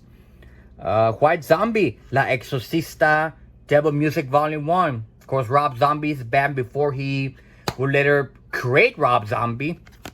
Of course, you know the big song of the album, the Thunder Kiss 65, Welcome to a Platinum Motherfucker, Monsters, Cosmetic Monsters Inc., industrial metal of its finest. You can't go wrong with, White Zombie. Need to get more White Zombie in the future. Well, I need to get the only album they have left, honestly, which has more Cuban than in Cuba, which is Astro Creep. Yeah, Astro Creep. Winter, Into Darkness. Another one of those essential Def Doom albums of all time, and a one album project. Funny story. So when I bought this copy, this is one of the original copies. I bought it for like $20 on this guy on eBay, and I told my buddy Levi to get this copy too because this guy had like 2 copies left. So him and I bought it, and when we bought the album, when it arrived to our houses at the exact same time, I don't know what label announced this, but they were gonna release a reissue of the album. So we're like, fucking hell, we spent like $20 on this album, and we're gonna release it for like $10. But at least we got the kind of the original pressing. So fun story about that. Wombs in the Troy Room with 2 Hunters. One of those albums I found on Second and Charles, which in my local Second and Charles, when it used to be open, like black metal and Jews metal albums, like extreme metal albums would go so quick that you just had like the classic rock albums. But an album like this on Second and Charles, I was like, hell yeah. Bought it for like $3. Fucking worth it. Say what you want about these guys. I fucking like them. Warm with Forever Glade. Another one of those, I think they're from Miami, so they're on Raphael's side of the neck of the woods. Funeral Death Doom at best, but these guys, my god, they're almost close to black metal. You can almost think they're black metal because of the album cover, but still, fucking amazing. Now moving on to X Japan with The Art of Life. This is by far the most expensive album I've ever bought. I bought this album on Amazon for $30, which came with the lyric sheets, this is weird that actually an album came with the lyric sheets, and it comes with both lyric sheets in English and in Japanese, people. Which is weird to think that an album like this came with a bonus item, which I'm not complaining, but still, if you know anything about like Japanese metal or J-rock, whatever you want to call it, they have some weird albums that they can cost you a fucking kidney. Then of course we got some ZZ Top with Eliminator. Of course, one of the most famous Texas bands of all time. Of course, Give Me All Your Lovin', Got Me Under Pressure, Sharp Dressed Man. I'm so happy I was finally able to see ZZ Top last year. I mean, it's one of those bands that I just see them because they're fucking ZZ Top. And the last album of my entire collection, and the end of this run, 10 years with Division. This was a gift that one of my former co-workers at my previous job gave it to me, and I was a bit of a 10 years fan back in like middle school. Of course, the main song of the album being like So Long, Goodbye, Alabama, essential rock. But you can't go wrong with 10 years. Some of the stuff is actually pretty fucking cool. And there you have it, guys. Hopefully you guys enjoyed this video. I know this video was quite long and probably something I'll probably might not do ever again, depending on when I do the next big city collection update. Might take a while. I might take a break after doing this long video, but hopefully you guys enjoy all the entire video, me talking about the cities and showing up some of my goodies, and hopefully the CD collection grows in the future to much bigger rarities, more CDs, more albums, more music. And if you really enjoyed this video, give it a thumbs up, comment it, let me know what was your guys' favorite album might show up. Pretty much any feedback, I would really appreciate it to make this channel better in the long run. But thank you guys so much for watching this video. Stay safe, everyone, and until next time, stay metal.